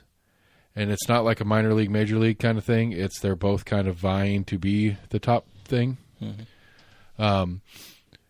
The idea that there's been professional women's softball in the United States as a league for a period of time, and Knoxville hasn't had a team, is kind of surprising to me. The fact that there is women's basketball and Knoxville does not have a team kind of surprises me. Yeah. I mean, if you go to the... I don't think Nashville has a team either. Even to this day, if you go poke around WNBA locker rooms right now, where'd you go to college? UT is going to be a popular number or a popular school. Yeah. Now, it was way more a couple of years back when at the tail end of Pat's career when Pat was still here. Right. But I mean, the amount of true impact that the University of Tennessee athletic department has had on the sport of women's basketball. I mean, we host the Women's Basketball Hall of Fame. Right. But we don't have a women's basketball team here. And listen, I'm not a WNBA fan by any stretch. I don't like basketball. Doesn't matter if boys or girls are playing it. I really don't like the sport. But the fact that we are probably one of the most dedicated women's basketball markets and we don't have a team here is kind of surprising to me. I mean, honestly, well, it isn't. I mean, Knoxville does not seem to have the wherewithal to support professional sports. I don't know how to fix that other than population. Because Knoxville just does not seem to... I mean, I don't know if that... Well, historically, both the Smokies and One Knox did very well in attendance last year. Is it first-year excitement? Is it honeymoon phase? Is it going to wane really quick? I don't know. But at least I think from like the professional sports business model, Knoxville isn't big enough to be a good solid market, I guess is what I'm trying to say. Yeah. I don't know. I'd like to see it. I feel like Knoxville could. I don't know if we have enough big cities around us. What are you talking about? Big around us has nothing to do with it. To have like a national team I guess we're going to have a professional women's softball team, but I mean, like the soccer team plays I mean, I don't know. We'll see. There's a whole set of other factors that are going to go in. I think there's a Chattanooga team that's in our league. Could be wrong, but for the softball thing? No, for the Knox FC, Knox One You're FC. Right. But then we also like Tulsa. There's a Tulsa team. I think we play. There's we played against Spokane. I think was who we played in the finals. I mean, it is spread out, but I think we're also not far away from other teams. It is a national, but it is a national. Like the soccer one's a national league. I think the baseball is a little bit more regional, but I still think that goes all over the southeast. Right. There is enough other markets. I don't know what the business model, quote unquote, of this softball league is, but there are enough other markets within a drive. Atlanta. Yeah, the Smokies have a Chattanooga team. Right, but Atlanta, Charlotte, League, whatever. Yeah. I mean, just if you're going to talk about like top cities that can host professional sports, Asheville. I mean, of the level of Asheville, Chattanooga, Nashville, Tri-Cities, Raleigh, Charlotte, Atlanta, obviously, Jacksonville, Charleston, South Carolina, get back to North Carolina, Virginia. Maybe they just don't want Lexington. I mean, if Knoxville can handle the team, Louisville, maybe not Lexington. Lexington's a little smaller, but Louisville, Cincinnati. I mean, Cincinnati's what 4.5 hours, something like up that. 75. It's not a hard drive, but like I just don't like. I don't know that part of the model matters anymore like it used to. I mean, they've definitely got to look at like potential viewership or visitorship, I guess. So I was like, any kind of sport they want to put in at Thompson Bowling, they're probably close to their limit of throwing another kind of like sports team / league in there. No, they're not. The place is empty more often than it's not. I think so. I mean, if they're like, to me, if you own a venue, no matter what style venue it is, your goal is to be booked, right, and have stuff going on in there. And the question is whether or not you can make it worthwhile for the people doing the bookings. That's the question. And Thompson does a lot, and it is not. I would bet that Thompson does less than 200 events a year. Basketball, we got men's and women's basketball playing there. Yeah, and they have concerts and stuff going on there, and then concerts. I'll bet they're less than 200 a year, possibly. Yeah. And that's that's one every other day. At least once And or twice honestly, a year. and especially if you get it when you get out of basketball season, I bet you they're not doing more than one a week. I bet you they're doing a Friday or a Saturday, and that's it. Unless it's like Monster Jam comes through and they do Thursday, Friday, Saturday, or Friday, Saturday, Sunday. Right. Like we did have Garth Brooks do like 4 nights in a row there. We've had a couple of people do like a couple of nights in a row.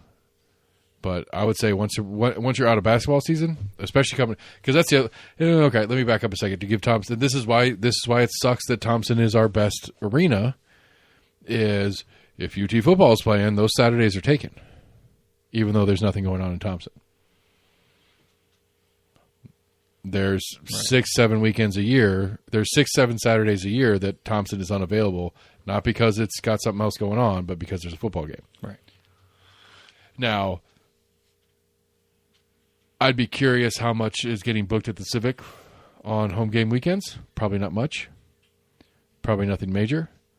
But I'll bet you dollars to donuts. If I were a touring manager of I don't fucking care what it is. If I were a touring manager for a band, especially if I didn't think that a football crowd was going to affect our fan base much, I'd book Civic on a fucking home game. If the city would let me. Right.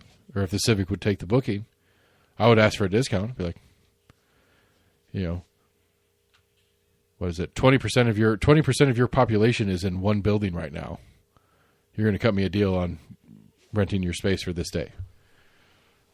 That would be my stance as a booking agent if I was do you want If I were the promoter, I'd be like, yeah, cut me a deal, but I'll bring a show on and I'll bring some people out.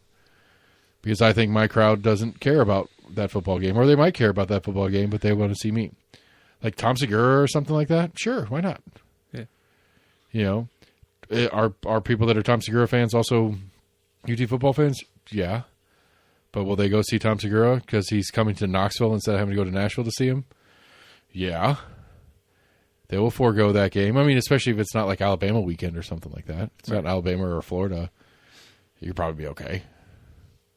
So I don't know. I think this all wraps around that whole conversation we've had 1,000 times of like Knoxville, Knox County. We need to go metro, and the reason we need to go metro is because we're right on the edge of one, and you have to go metro anyway. We need to make a decision, and maybe that's why I'm so excited or freaked out or intent on this mayor's race, and maybe that's why I'm leaning the way I'm leaning on who I'm going to vote for in this mayor's race, because we need to make a decision as a community what we want to be 10 years from now. Do we want to be the tumor that grows on the side of the University of Tennessee that's trying to figure out how to be its own entity, but making sure that mama's happy and we do whatever we need to make sure that the daddy is taken care of, or however you want to phrase this mess? Or do we want to be a real city of our own? A real municipality of our own, not a city, because it's a county and city at the same time. That's why I want to go metro anyway in the first place. But, what do we want to be? Do we want to be the University of Knoxville, Tennessee adjacent? Do we want to be the community that's around the university, or do we want to be the city and town that the university is in? That's the decision we need to make as a community. And I think this mayor's race has got some options to start thinking about how we actually think about that. I don't think that any of them are thinking of it in that terms, but on my little 2-point, I'll tell you who to vote for on how you care about stuff. I think they're answering the question that I have, or that I'm making right now, by their stances on things. Long and short of it, Kim and Betsy, they want to be the little town that hangs out near the university. Larson wants to make Knox County its own entity outside of the University of Tennessee. I don't know where Bo's on it yet. It's going to be an ugly breakup. It's going to be interesting, but I mean, I'm not trying to say that I have any insight on Larson's ability to have a backbone against the university, because I doubt he does. Honestly, I think if Randy Boyd says, "Hey Larson, this is what I'm doing, deal with it," he's going to say, "Yes, sir." I'm not saying Larson has some like motivation to push back against the University of Tennessee. That's not what I'm trying to say at all. But at least in philosophical rhetoric and what his intent is and what I think his plan is and what I think his looking for the future of is growth regardless of Tennessee, of UT. So, I don't know. I'm still trying to figure out who I'm going to vote for, but I'm going to have a hard time voting for anybody who is anti-growth. Because anti-growth is just dumb. Unless they can put some nuance on that anti-growth that makes sense to me, I'm going to have a hard time with anybody that says smart growth, or what are the other phrases that I like to bitch about all the time? Responsible growth. And like character, like growth. Preserving the character of whatever. So what are we talking about? Preserving the character? Oh, so the people that live there get whatever the fuck they want. Anybody that wants to come in is stuck with what it is. Okay, just say it that way. I get it. I'm good with it. You're already here. You're more important than anybody who might come in the future. All the locals get grandfathered in. Basically. So, that was a good topic. You brought a good topic to the table because I forgot about that one. I did see that one, and I didn't read the story. I just saw the headline of it. I don't know what kind of time frame they were looking at or if it was even finalized. I think it was finalized. I think they did announce it. They were going to put a team here. Yeah. No, I mean, I read the article, probably the same one that you read. Right. And because it was as soon as you said trying to figure out what they were playing thing, it brought all of my memory back of reading it, going, what are we talking about? Again, this is stupid. If you listen to the show and you are on or know somebody who was on the Knoxville, Tennessee Combined Governmental Sports Authority organization, and you are not pushing for the idea of putting this softball team in Covenant Health Park, then you are a failure at your job and need to be fired. That's all. I mean, we can't make Randy accept him. Randy Boyd is an independent person, and he owns an independent business. We can't force his business to do that. But if we're not pushing for that, for what we have on the community side of it, then I think we're a failure as a community. Yeah. I mean, unless there's some facility that's completely obscure, in the sense that like Cool Sports that's way out there on Watt Road or whatever, right? As a way to kind of push some energy into a different community. We put them up at the old stadium. Is Boyd still on that? Oh, up at Kodak? Yeah. Fuck, I don't give a shit about Sevier County or Anderson. I mean, even when the Smokies were up there, it was still Knoxville Smokies. No, it wasn't. It was Tennessee Smokies. Oh, it wasn't? Oh, okay. But I don't care about Sevier County. That's not my problem. Like, unless you want unless you want to do and which could be interesting. Like, there's a set of soccer fields in there by the Richard Bean's a piece of shit detention center. Right. If you wanted to convert that into a softball complex, or in the UT, the UT softball complex is very nice, to be fair. And it's right there, right off of Tyson Park, which could be interesting as far as bringing people out on different parts of the year. Is that where that rugby field is or was? No. I thought your dad freaking up there so many times, I thought you knew where it was. I drove by it. Okay, yeah. I do know that complex. Anyway, obviously that's a state-of-the-art, as probably good as it gets in the nation, softball field, building and locker rooms and all that kind of stuff. And it is in a different spot. And so, like, if the intent from the city-county perspective is to, like, well, let's put a little bit of thing over here and maybe we can get some more activity in this neighborhood. Outside of that, just put it in the fucking... I mean, I don't know. I still digress. Is that the idea that the answer isn't right in front of everybody's face, that's what upset me about that article, I guess. Right. They'll probably put him at the new stadium. If they don't put him in that new stadium, right? But yeah, it's not if they don't put him in that new stadium, it's a failure. It's that isn't the obvious answer off the bat. And maybe that's one of those that it is, and they've talked about it already, but they're trying to get some... They don't have that officially on the books, so they don't want to say, we're going to go into Covenant Health Park. Oh, we're just, we're looking for a place. it's I don't know. It feels crazy to me.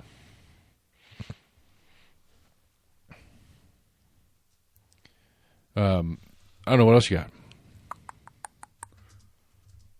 Trying to think. There was a couple like random bills that I think I saw going through, but nothing too hardcore. There was like a 3-strike. Yeah, talking what about I taking saw it back going or through. adjusting it or something, removing the I don't think we have it at all. I thought it was like adding in a 3-strike Yeah. for any serious crimes. Try to sign up for the Lookouts daily newsletter. Maybe I can get better at getting some statewide coverage stuff. I mean, I don't know. Like, I think I mentioned it last week. There's that same group that is praising Massey for supporting Trump's pharmacy bill program thing or whatever. Some PAC. It's a weird. Like I kind of feel like it might be like an AI generated program, and that like the whole marketing strategy is an AI thing that hasn't quite figured out what the cycles are yet.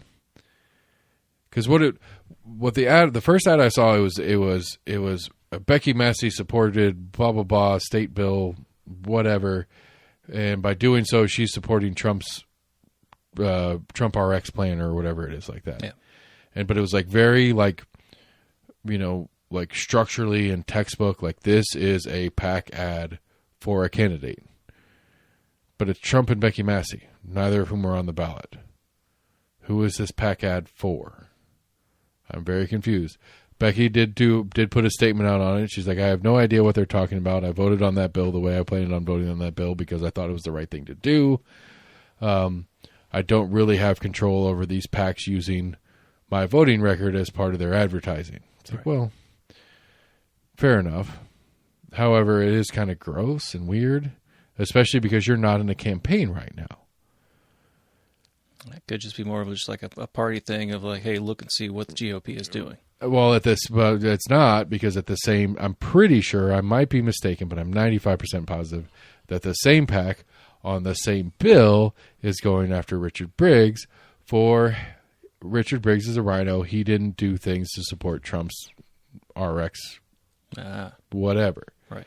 Which, hey, I'm not a big Briggs fan, so anything that pokes at Briggs I'm happy with, but I'm trying to put these two pieces together at the same time, and I'm very confused because, like, that one it made sense in so far as we have a PAC. Our PAC it's a one issue PAC. We're gonna blitz markets where campaigns are happening with candidates that have supported or not supported our thing, and so they're blitzing a market that includes Becky Massey's district, and so they went ahead and included Becky Massey, even though she's not in campaign right now because she is not on cycle.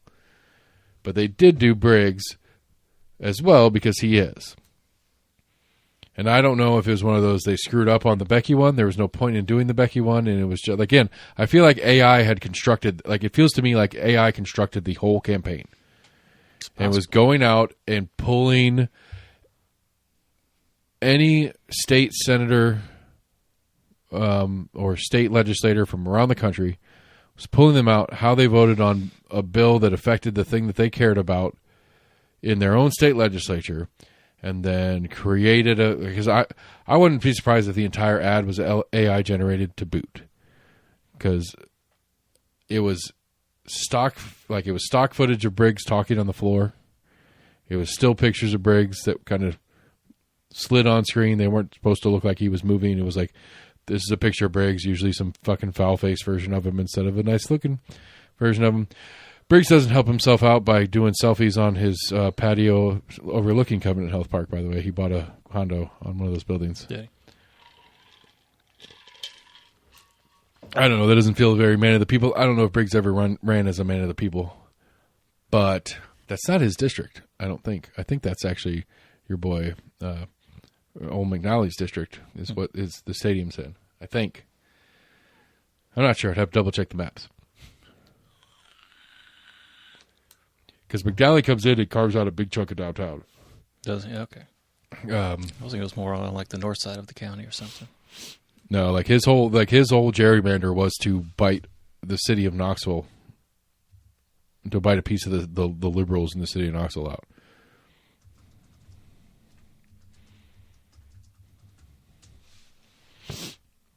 I don't know if I'm going to be able to see it on the standard map.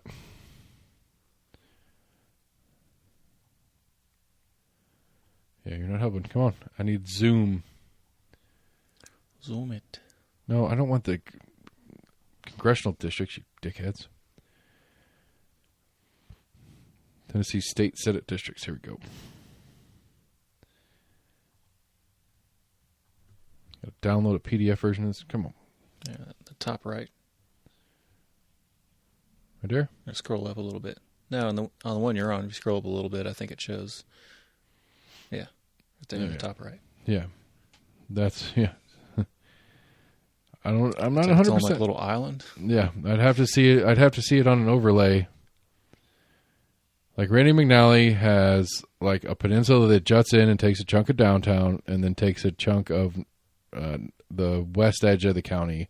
So that Watt Road, Anderson, like it's all of Anderson County, and Loudoun County too. Is he Loudoun County too? He is Loudoun County.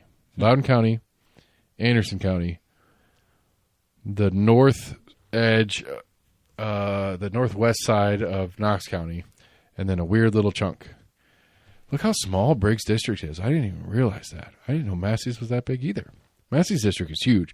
Now, granted, northwest Knox County is fucking more sparse, spread out. Yeah. Look at who's sitting there. Look at Paul Bailey with his Stetson. You handsome bastard.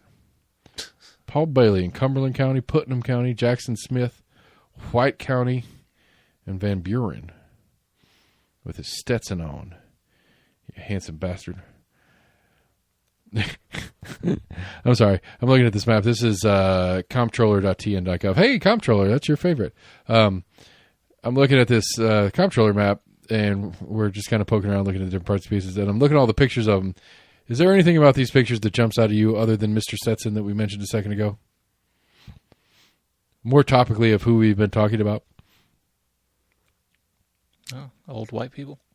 Well, a lot of old white people. Yes, a couple of people of color. The only people of color are women. Random side note. Yeah. But no, that's not what I'm seeing. Looking at the pictures of the people, Senator Briggs' picture is his head. Everybody else is a nice, like, glamour shot that's like, nipples up. Right. Like there's some chest and shoulders in their picture. Briggs is like, his chin, the bottom of his chin isn't even in the picture. The guy on the bottom left is probably the only other. Yeah. There's a couple of them that are more close up. But, like, Briggs is like, it's just, yeah, you're right. District 18, Farrell Hale? Then Farrell Hale. One down and one to the right of Briggs. It's kind of a close shot. And the guy next to him. John Stevens and Ed Jackson. No, Ed Jackson's got, like, you can see his collar. You can barely see, like, what color shirt? Yeah, you're right. Briggs has a white shirt and a black coat on. You can't cut off the Stetson. I mean, I'm just saying, like, that's what, like, when I hold the Senate seat, I'm going to make sure to wear a big hat. So I can get some perspective on this whole thing in here. Do you think that's a preference? Like, you think they get to pick that when they're in there taking their official portrait and they're like, hey, whoa. This side, let me lean this way a little bit, tilt here, and you get up and close. I want you to be able to count my fucking nose hairs.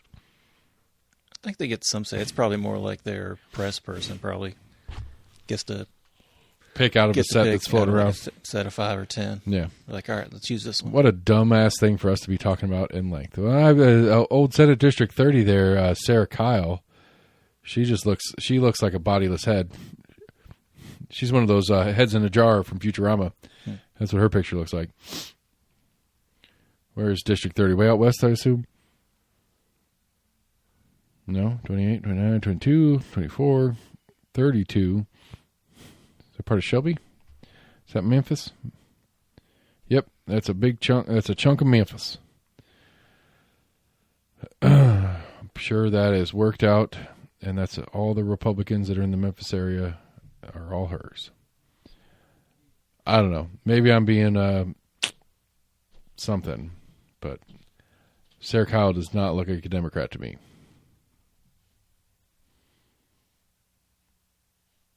Anyway, Yeah, I don't know. I have to get a different version of that map, overlay it with the city of Knoxville map to figure out where exactly the all that is, yeah. where the stadium sits in the state senate districts. So, what's your thoughts on old Melania coming out saying she's not friends with Epstein? It's a weird story. Yeah, seemed to kind of come out of nowhere, from what I've heard. I think pundits talk about. I think the internet hit it on the head. Trump starts war to avoid talking about Epstein. Trump starts talking about Epstein to avoid talking about war. Like this is a content shift hard. It's like, well, that thing sucks. Let's talk about something else. What else is big enough for the good people talking about that kids is not talking about war? Right. I don't know if it was trying to get ahead of something, if she got some kind of heads up that somebody was getting ready to release something. Well, so apparently, I think she mentioned like reporters. She's like the stories that the reporters are saying. We talked about, I think we talked about it on the show a couple weeks ago. There was a story that came out about a dude that's like somewhere in Trump's orbit. I don't know if he's actually in like a cabinet position or he's like a secretary of something, who had tried to get Trump to get ICE to deport his ex-girlfriend. Do you remember that story? Yeah, I saw something on that. Apparently, the rumor parts and pieces that I've seen popping around, this might be completely conspiracy theory stuff that I don't know what the fuck I'm talking about, is that she got deported to Brazil or something like that because that's where she's from. And she and Melania know each other, and she basically said, this is fucking bullshit. Your man, or my man, used your man to get me kicked out of the country, and I'm about to burn this whole fucking thing down. Yeah, I did hear something like that she was making threats, that she knew a lot about something. What, I mean, probably. I don't know. Right. God, I mean, I don't know. Like, it's so weird to be like, I'm fully on board. I think there's a whole cabal, a mess of bullshit. You know, heads need to roll. People need to get fired at minimum. Lots of people need to go to jail. There's lots of shit going on here. But at this point, and, you know, tip the cap, you know, flowers for people flowers for doing a good job, even if it's an evil thing you're doing a good job at. Trump has made it so good at making it so hard to know what the truth is that I don't know if we'll ever get any resolution to this. Because I fully believe, I am 100% that maybe not organized in the sense of like they sit around and talk about their plan to cover up and export and do and exploit and do all these different things, but that there were enough people that knew what other people were doing, that they knew that the only way they got to keep doing the thing that they wanted to be doing is to keep their mouth shut about the other people that were doing the things that they were doing, kind of stuff. Yeah. That there's enough people, and it's names that we know from daily use in government, politics, finance, kind of shit like that, that are neck deep in parts and pieces of this. Like, I don't think it's P-tapes. Maybe there's some like evidence of fucking underage girls or something like that, and that's what the people are holding over each other's head kind of shit. But there's enough to know that like it's like you keep your fucking mouth shut or the whole thing falls apart. That at this point, the Trump personally and his administration at large has made it so hard that I don't know that we'll ever be able to actually know anything definitively ever, which sucks. Because there's going to be a lot of shitbags that are going to continue to get away with stuff. Like I'll still never get over Wex Lesnar, what's his name? Yeah, the Victoria's Secret guy. Right. That clip that went viral of his lawyer leaning into his ear and being like, "If you say another fucking word, I will slit your throat." Remember hearing that? I think I did see something on that. Which it was Wex Lesnar, just kind of like he's like a fucking old man. He doesn't give a shit anymore, and he was kind of like going a little bit, tangenty on some story. Like the question was X, and he kind of answered the question with a long story, and the lawyer was like, "Shut the fuck up, man." Yeah. Which is probably the right answer for the lawyer and for Wex for that matter or whatever. But it's like these guys almost want to get caught, so let's get them caught already. Like, what are we waiting on? I think some people's issues, they see like other countries that have actually kind of gone after some of these people. Yeah. And but nothing's going on with anybody in America. Right. And to be fair, there is some witch hunt. But that's my point, though. I think that's my point. It's like, I think there is some want to witch hunt on this, and rightfully so. Like, I think there is some want to, like, seriously pitchforks and torches and go fucking crazy. But everything is so diluted and so obscured at this point. Right. That some of the files you could read or interpret some of the emails one way or the other. Right, but if you're a decent, reasonable human being who believes in like the legal standard of the United States government and kind of stuff like that, it's like, are we operating on? Excuse me on that whistle. I apologize. Are we operating on facts or inference? Yeah. We need to be operating on facts. And damn, this inference is strong. And damn, I want to act on this inference. But we've got to wait and figure out how to go factually after this. Because it will never end if we just run on inference. But goddamn, we've got to... Some heads have to roll for this or it's never going to stop. Not the actions of the bad. Well, the actions of the bad are never going to stop, but also the rumor mill. And like, I mean, the JFK thing is still going on. Right. You know, like, I mean, that was 50 fucking years ago. He and his son. Yeah. You know, I mean, that's 50 fucking years ago. And we still don't have the truth on that. But at this point, I don't know if we ever could have the truth. The truth could have been told. Like, somebody could have came out and told the truth, that knew the truth, that had credibility to tell the truth. And it's so convoluted with so many conspiracies, so many conspiracy theories, and so many people, and so many this, that, and the other, that we don't know the truth from the fiction at this point. And we may, I think at this point on the Kennedy assassination, we never will know the truth because it's impossible to know the truth at this point. And I think that's where we're going with this Epstein shit. And you know, again, you know, you got to give kudos to the man for a skillful. I think they'll find at least one or two scapegoats per se. See, I don't think so because I think just Epstein and just. I think the rational American is going to go. I 1,000% believe that guy is a fucking shitbag, but I 1,000% am not okay with just hanging him without making sure we know, and right. we're never going to know, and that's the thing. Like, it's been so flooded with so much shit that we're never going to know. I think it's like, okay, we got video of you on the island, but we don't have any, anything tying you to something that was going on there at the time other than like a party. Right. And so many people went there and so many people did stuff. And it's like, is going there guilty? Right. I mean, Doesn't look good, but it's guilty of a bad life choice. Right. But is it guilty of like an unforgivable sin? Then that's where we're going to get stuck on that. But that's my take. I mean, that's my guess. Like, that's why I feel like Trump was like, hey, man, or hey, baby, or whatever it is that he says to her in the nighttime. I thought one of like the major news outlets said they had Trump on, and he was saying at the time that he didn't know that she was going to make this statement. I don't know, it seems like they were trying to maybe get out ahead of something. Probably. Or if it was, as soon as the ceasefire started, it's like, hey, let's try to distract. Right, which the ceasefire's already ended, so...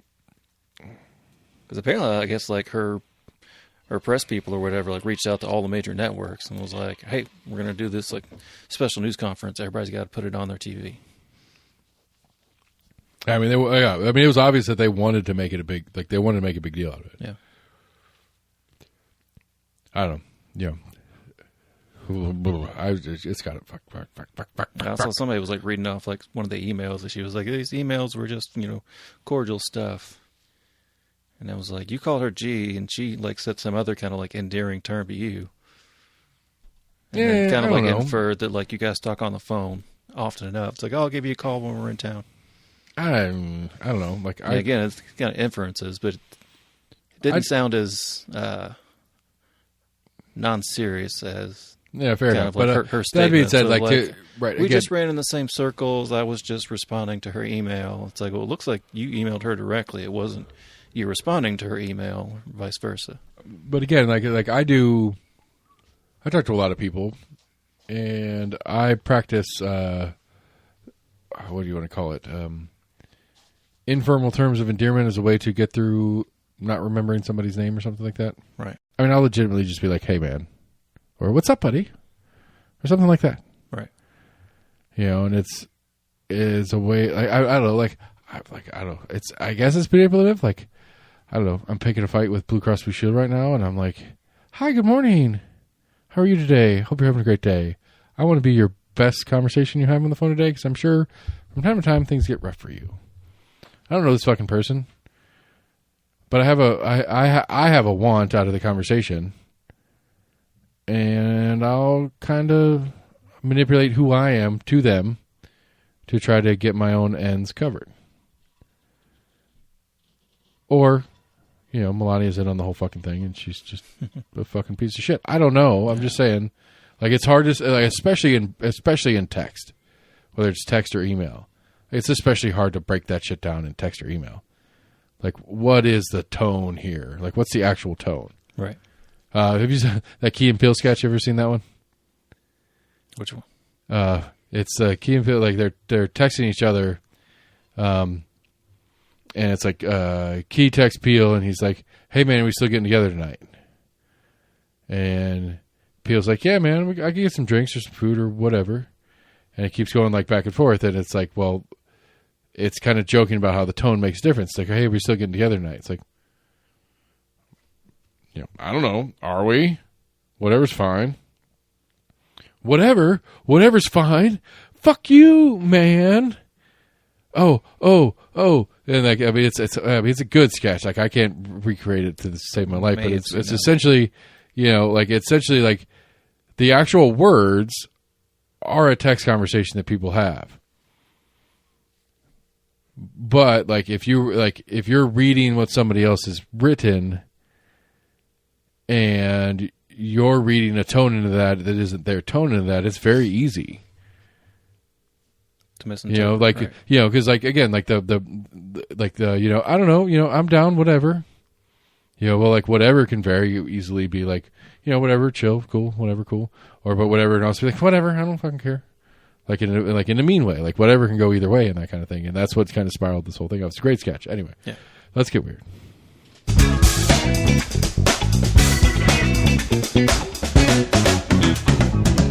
Oh, let's see here. Got a Buffalo area man ends his fight to reclaim Albert, his 12-foot alligator seized in 2024. I'm sorry, how many feet? 12 foot. A man is mad that his 12-foot alligator got seized? Yeah. Taken away from him? Who took his alligator? The state, looks like. Why would they take his alligator? He sued the State Department of Environmental Conservation after officers met him with a warrant in his driveway of his home in the Buffalo suburb. Right, Buffalo, New York? Yep. All right, well, that's a different story. Motherfucker's got a 12-foot alligator in Buffalo, New York? 750-pound alligator. It's probably good eating. Let's see here. Lived in an indoor swimming pool, eventually ended up in a sanctuary in Teja.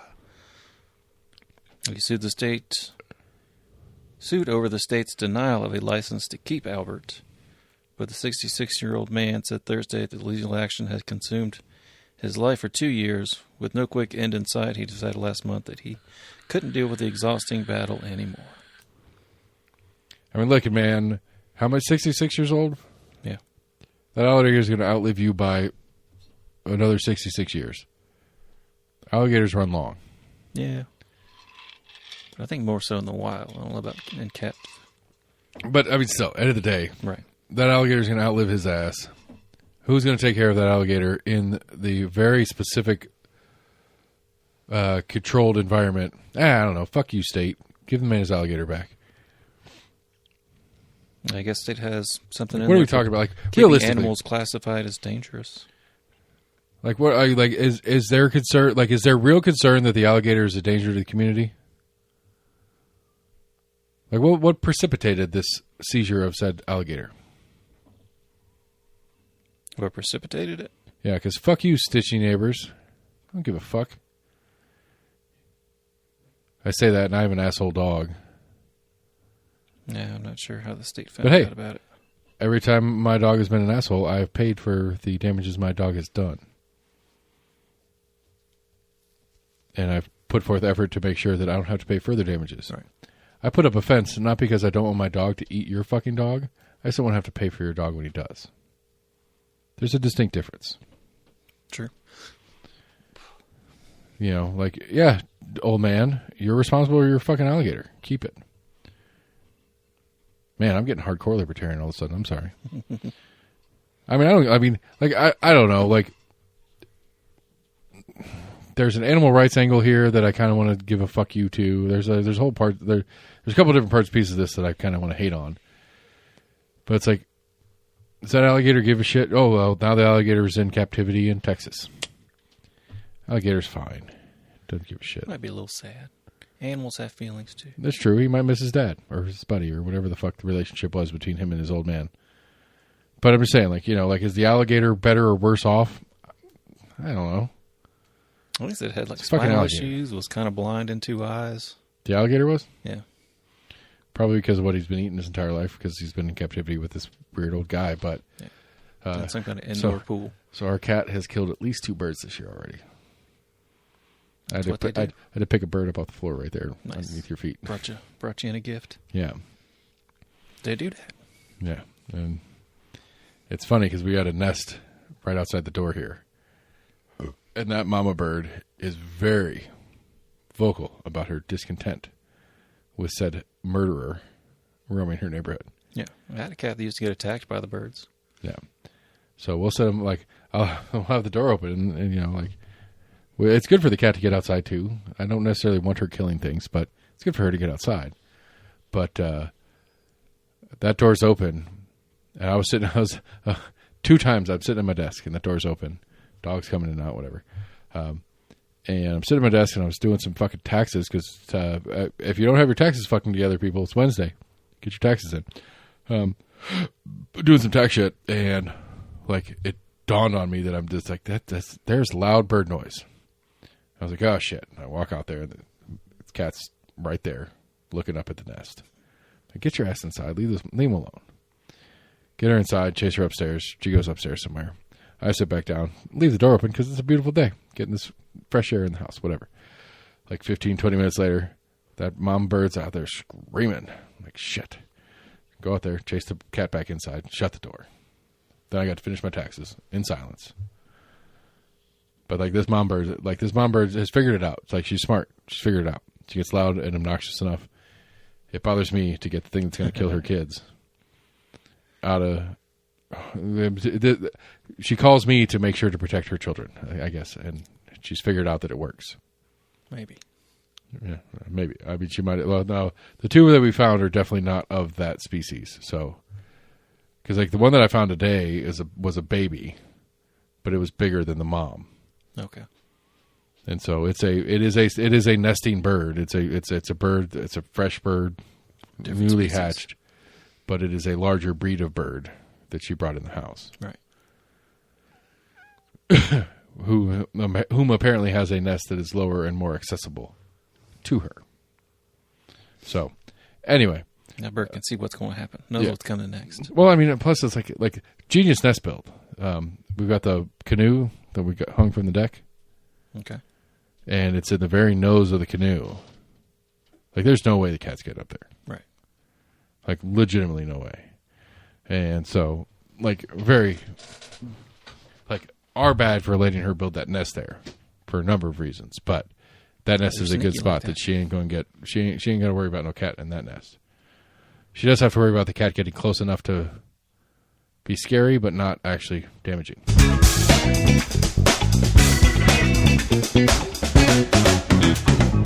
I was trying really hard to figure out how to sneak that my cat's killing bird story into the show. You did. Got there. Got volunteers turn a fan's recordings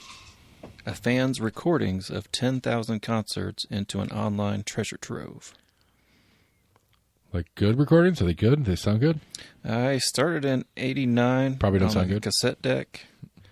Oh, that's one thing. When I read further into the story, there's people that are trying to digitally master some of them, but they've had these run into a couple bands that were like, no, we don't want you releasing our stuff because it's their music. They technically own the rights to it or whatever. Some other bands have been all about it. They're like, oh gosh, you got a recording of that? Like, that's awesome. I mean, that's why music is cool, is because live is different. Right. Like, it's one of those, I think we talked about it. Like, I really want to see Muse. Oh, that's a fun little sub-story. My friend Ryan Clinton from Racine, Wisconsin, I grew up with, he messaged me out of the blue earlier a couple days ago. And he said, hey, if you're coming to Milwaukee, let me know. You don't have to buy a hotel. You don't have to rent a hotel room. You can come stay at my place. Nice. Yeah, like I was like, damn, now I might have to go. Like that was when we were like, because we were talking about Muse coming to, like, that's the only like Muse is playing Summerfest in Milwaukee this year, right? And that's the only U.S. date Muse has had in the last like 18 months, and will have for at least the next 6 or 10 months. And I would like to see Muse in concert. I also don't want to go to a festival, so I'm kind of 6 or half dozen on this one. But Muse is headlining Summerfest this year, and he's like, if you're coming up, you know, we'll get everybody, we'll get the band back together, all the kids, all my buddies from that I grew up with down there. Right. He's like, come stay at my place and we'll do it. It's like, it's tempting. It's very like it was a kind of a pipe dream throwaway statement, because we were talking about, that's when we were talking about like putting on a show and what band I would want to book if I was going to put on a show. Muse being one of those bands. I still think we could do it. I still think we could fucking. I think Muse would. I think Muse could sell out Nayland. I really do. With how little they're playing, it's very possible. I still think they're fucking big enough. It'd be a tough one, but man, 100,000 people, $60 a ticket. That'd be $6 million in income. Band gets band gets about $1 million, $1.5 million, maybe $2 million. We'll throw in some beer sales. Give me $4 million to produce that show. I'd have to get a bank on board to finance my operation. But man, I think I could do it. Anyway, sorry, I stole your second news of the week.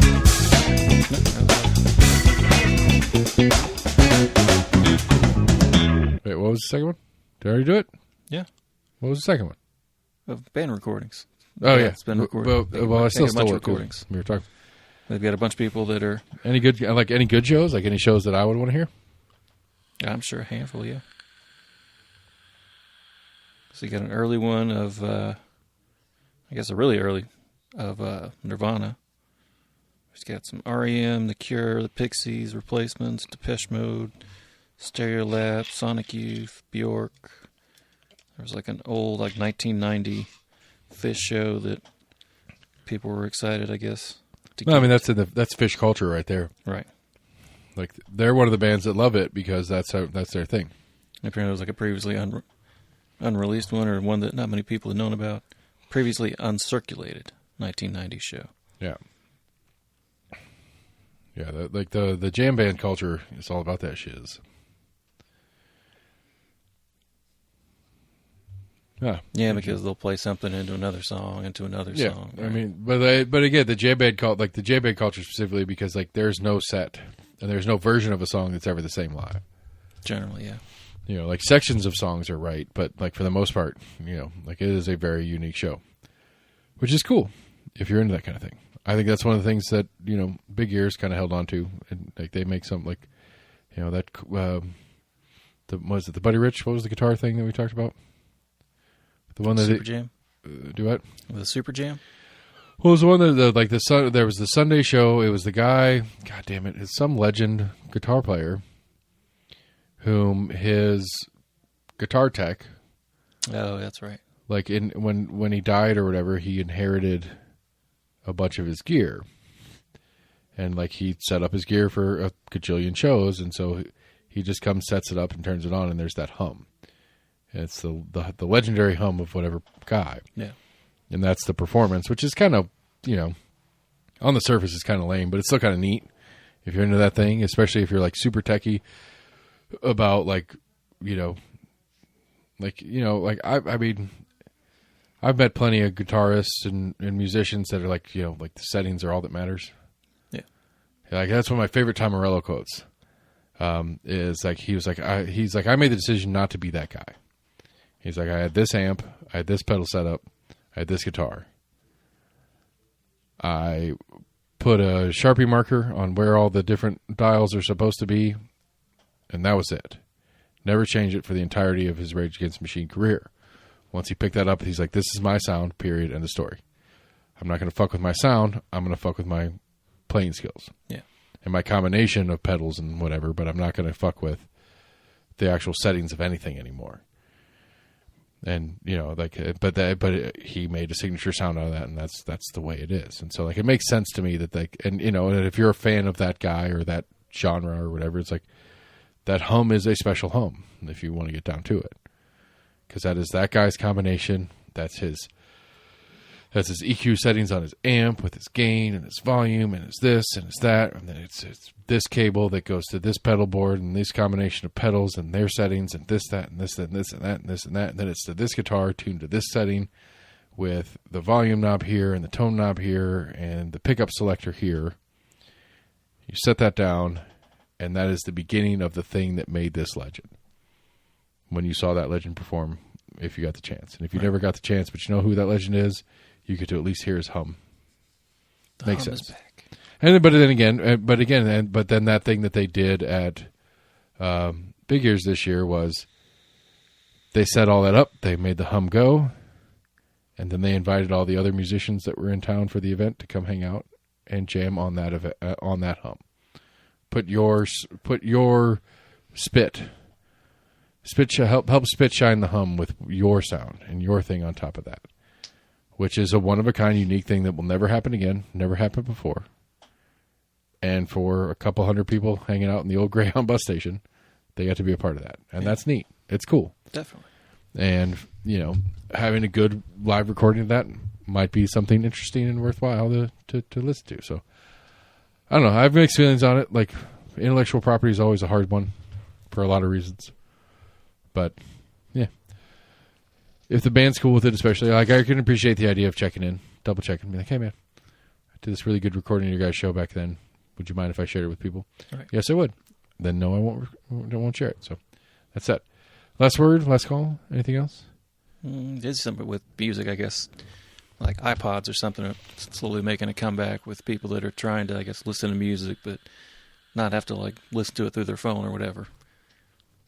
Listen to music in a slightly less distracted way. Yeah, less connected way. I mean, at least the most recent versions of iPod have all been just basically iPhones that aren't cell connected. Right. But I don't think they've made an iPod in a little while. Yeah, I don't think either. I mean, I've got 15 if you want to dig out all my old iPhones. Put them on eBay. It might be worth something. I do have one of the, I think I have an iPod 2 somewhere in this house. Like the old school one with the black and green screen. The big dial knob on it. Yeah. Okay, well, I don't know what model it is, but it's got 8 gigs total. You had the stamp one. You had the Nano. Yeah, I had one of those for a little while. Yeah. I think that's maybe that's maybe the coolest one ever created. Yeah, it only held a gig, but I like the size of it. Yeah, the premise of that's cool. You just load a bunch of shit on there, it plays whatever it fucking plays in the order it wants to play it. Right. But it's also, you can turn the shuffle on or off. So if you knew what order it was in, you could turn the shuffle off. Yeah. If you knew you had this album, then this album, then this album. Yeah, but you can still, I mean, a gig is a lot of music. How many hours is that? Yeah, nice. Depends on what you upload it as or whatever. Yeah. Because you could change some of that. But either way, it's a lot. It's a long time. It's a decent bit, yeah. But you stick it, I like that's my biggest problem. My biggest problem with music now is the same problem I have with streaming TV. It's I know there's something else. This might be great, but I know there's, my iTunes library is extensive, and it's not that I have anything particular that I'm looking for, but it's this one isn't perfect for right now. This one isn't perfect for right now. It sounds great, but it's not perfect right now. Every once in a while, I think the AI is. I think Apple has done an update with some of the AI on their Apple Music, because this playlist I got going right now, I didn't make it. I don't know how it started, but it is hammering the jams on me. Every time I'm not this one. And the next one's okay, I'm in. I'm good with it. Yeah, I think it does sense. I think it at least kind of semi-label it's artists of you keep skipping this artist, so I'm not going to throw that. It's picking up on what I'm listening all the way through to or something, but it's fucking... Sure, it tries to read into some of the genres. It's laying down the hammer. Right. And I'm just yes, fucking yes. Poor kids. I feel so bad for the kids in the car, because I generally listen to podcasts most of the time when I'm driving around. When I have the kids in the car, partially because I don't want to listen to fucking war stories all the time, because that's all my politics shows talk about anymore is the war in Iran. Right. And it's like, you guys don't need to deal with this shit. And so I'll put some music on. They don't want to deal with that either, because it's hitting the jams, and I'm like, fuck, I'm jamming out. Like it threw some Dream Theater at me, and one of the good Dream Theater, like Dream Theater's weird because like most of their stuff's always like, it's always rock opera style. Right. Like it's a full album that runs from 0 to however many total minutes it is, that's continuous nonstop. But like in that, they cut it up, and there's a few that are actually standalone songs. It always hits me with those, and they're fucking just jamming out on that shit. And you're like, you guys don't even know. They're slapping. You guys don't even know. You guys don't understand. You guys do shit music nowadays. And I'm like, that's when I know I'm an old man. That and my quarter story. I got a great quarter story. You want to hear a quarter story? Sure. No, it's stupid. It's long. Okay. I'll save that for post show. I'll save you guys all the quarter story show. Anyway, debate, people. Be there. Almost in agreement. Did what we do. Almost Agreement at gmail.com, Facebook, Twitter, YouTube, go to the website, almostagreement.com. On this Tuesday, I got a lot of shit to do to finish getting everything together for this, but on Tuesday, we're going to have a debate. My friend Jesse and my friend Ali are going to moderate for me, because if I run the show, it's going to be, I don't know, it might be okay, but anyway, I'll be part of running the show. I'll be introducing things. I got public speaking, which is not my favorite, but I'll do it to get it going, and we'll get going, and we'll have beer or mixed drinks or whatever the venue provides. We will have alcohol as part of our debate, so that might be interesting. Almost Agreement at gmail.com. Oh, it's at Relix, 8 o'clock. Relix is at 1208 North Central in the one and only and awesome Happy Holler. You should be there for it. We are on all your favorite podcast providers. We're on Facebook, we're on Twitter, and YouTube. Like, share, friend, follow, text your friends. Do what you can do to the sports show. We appreciate everybody listening. We'll talk to you guys soon. Goodbye.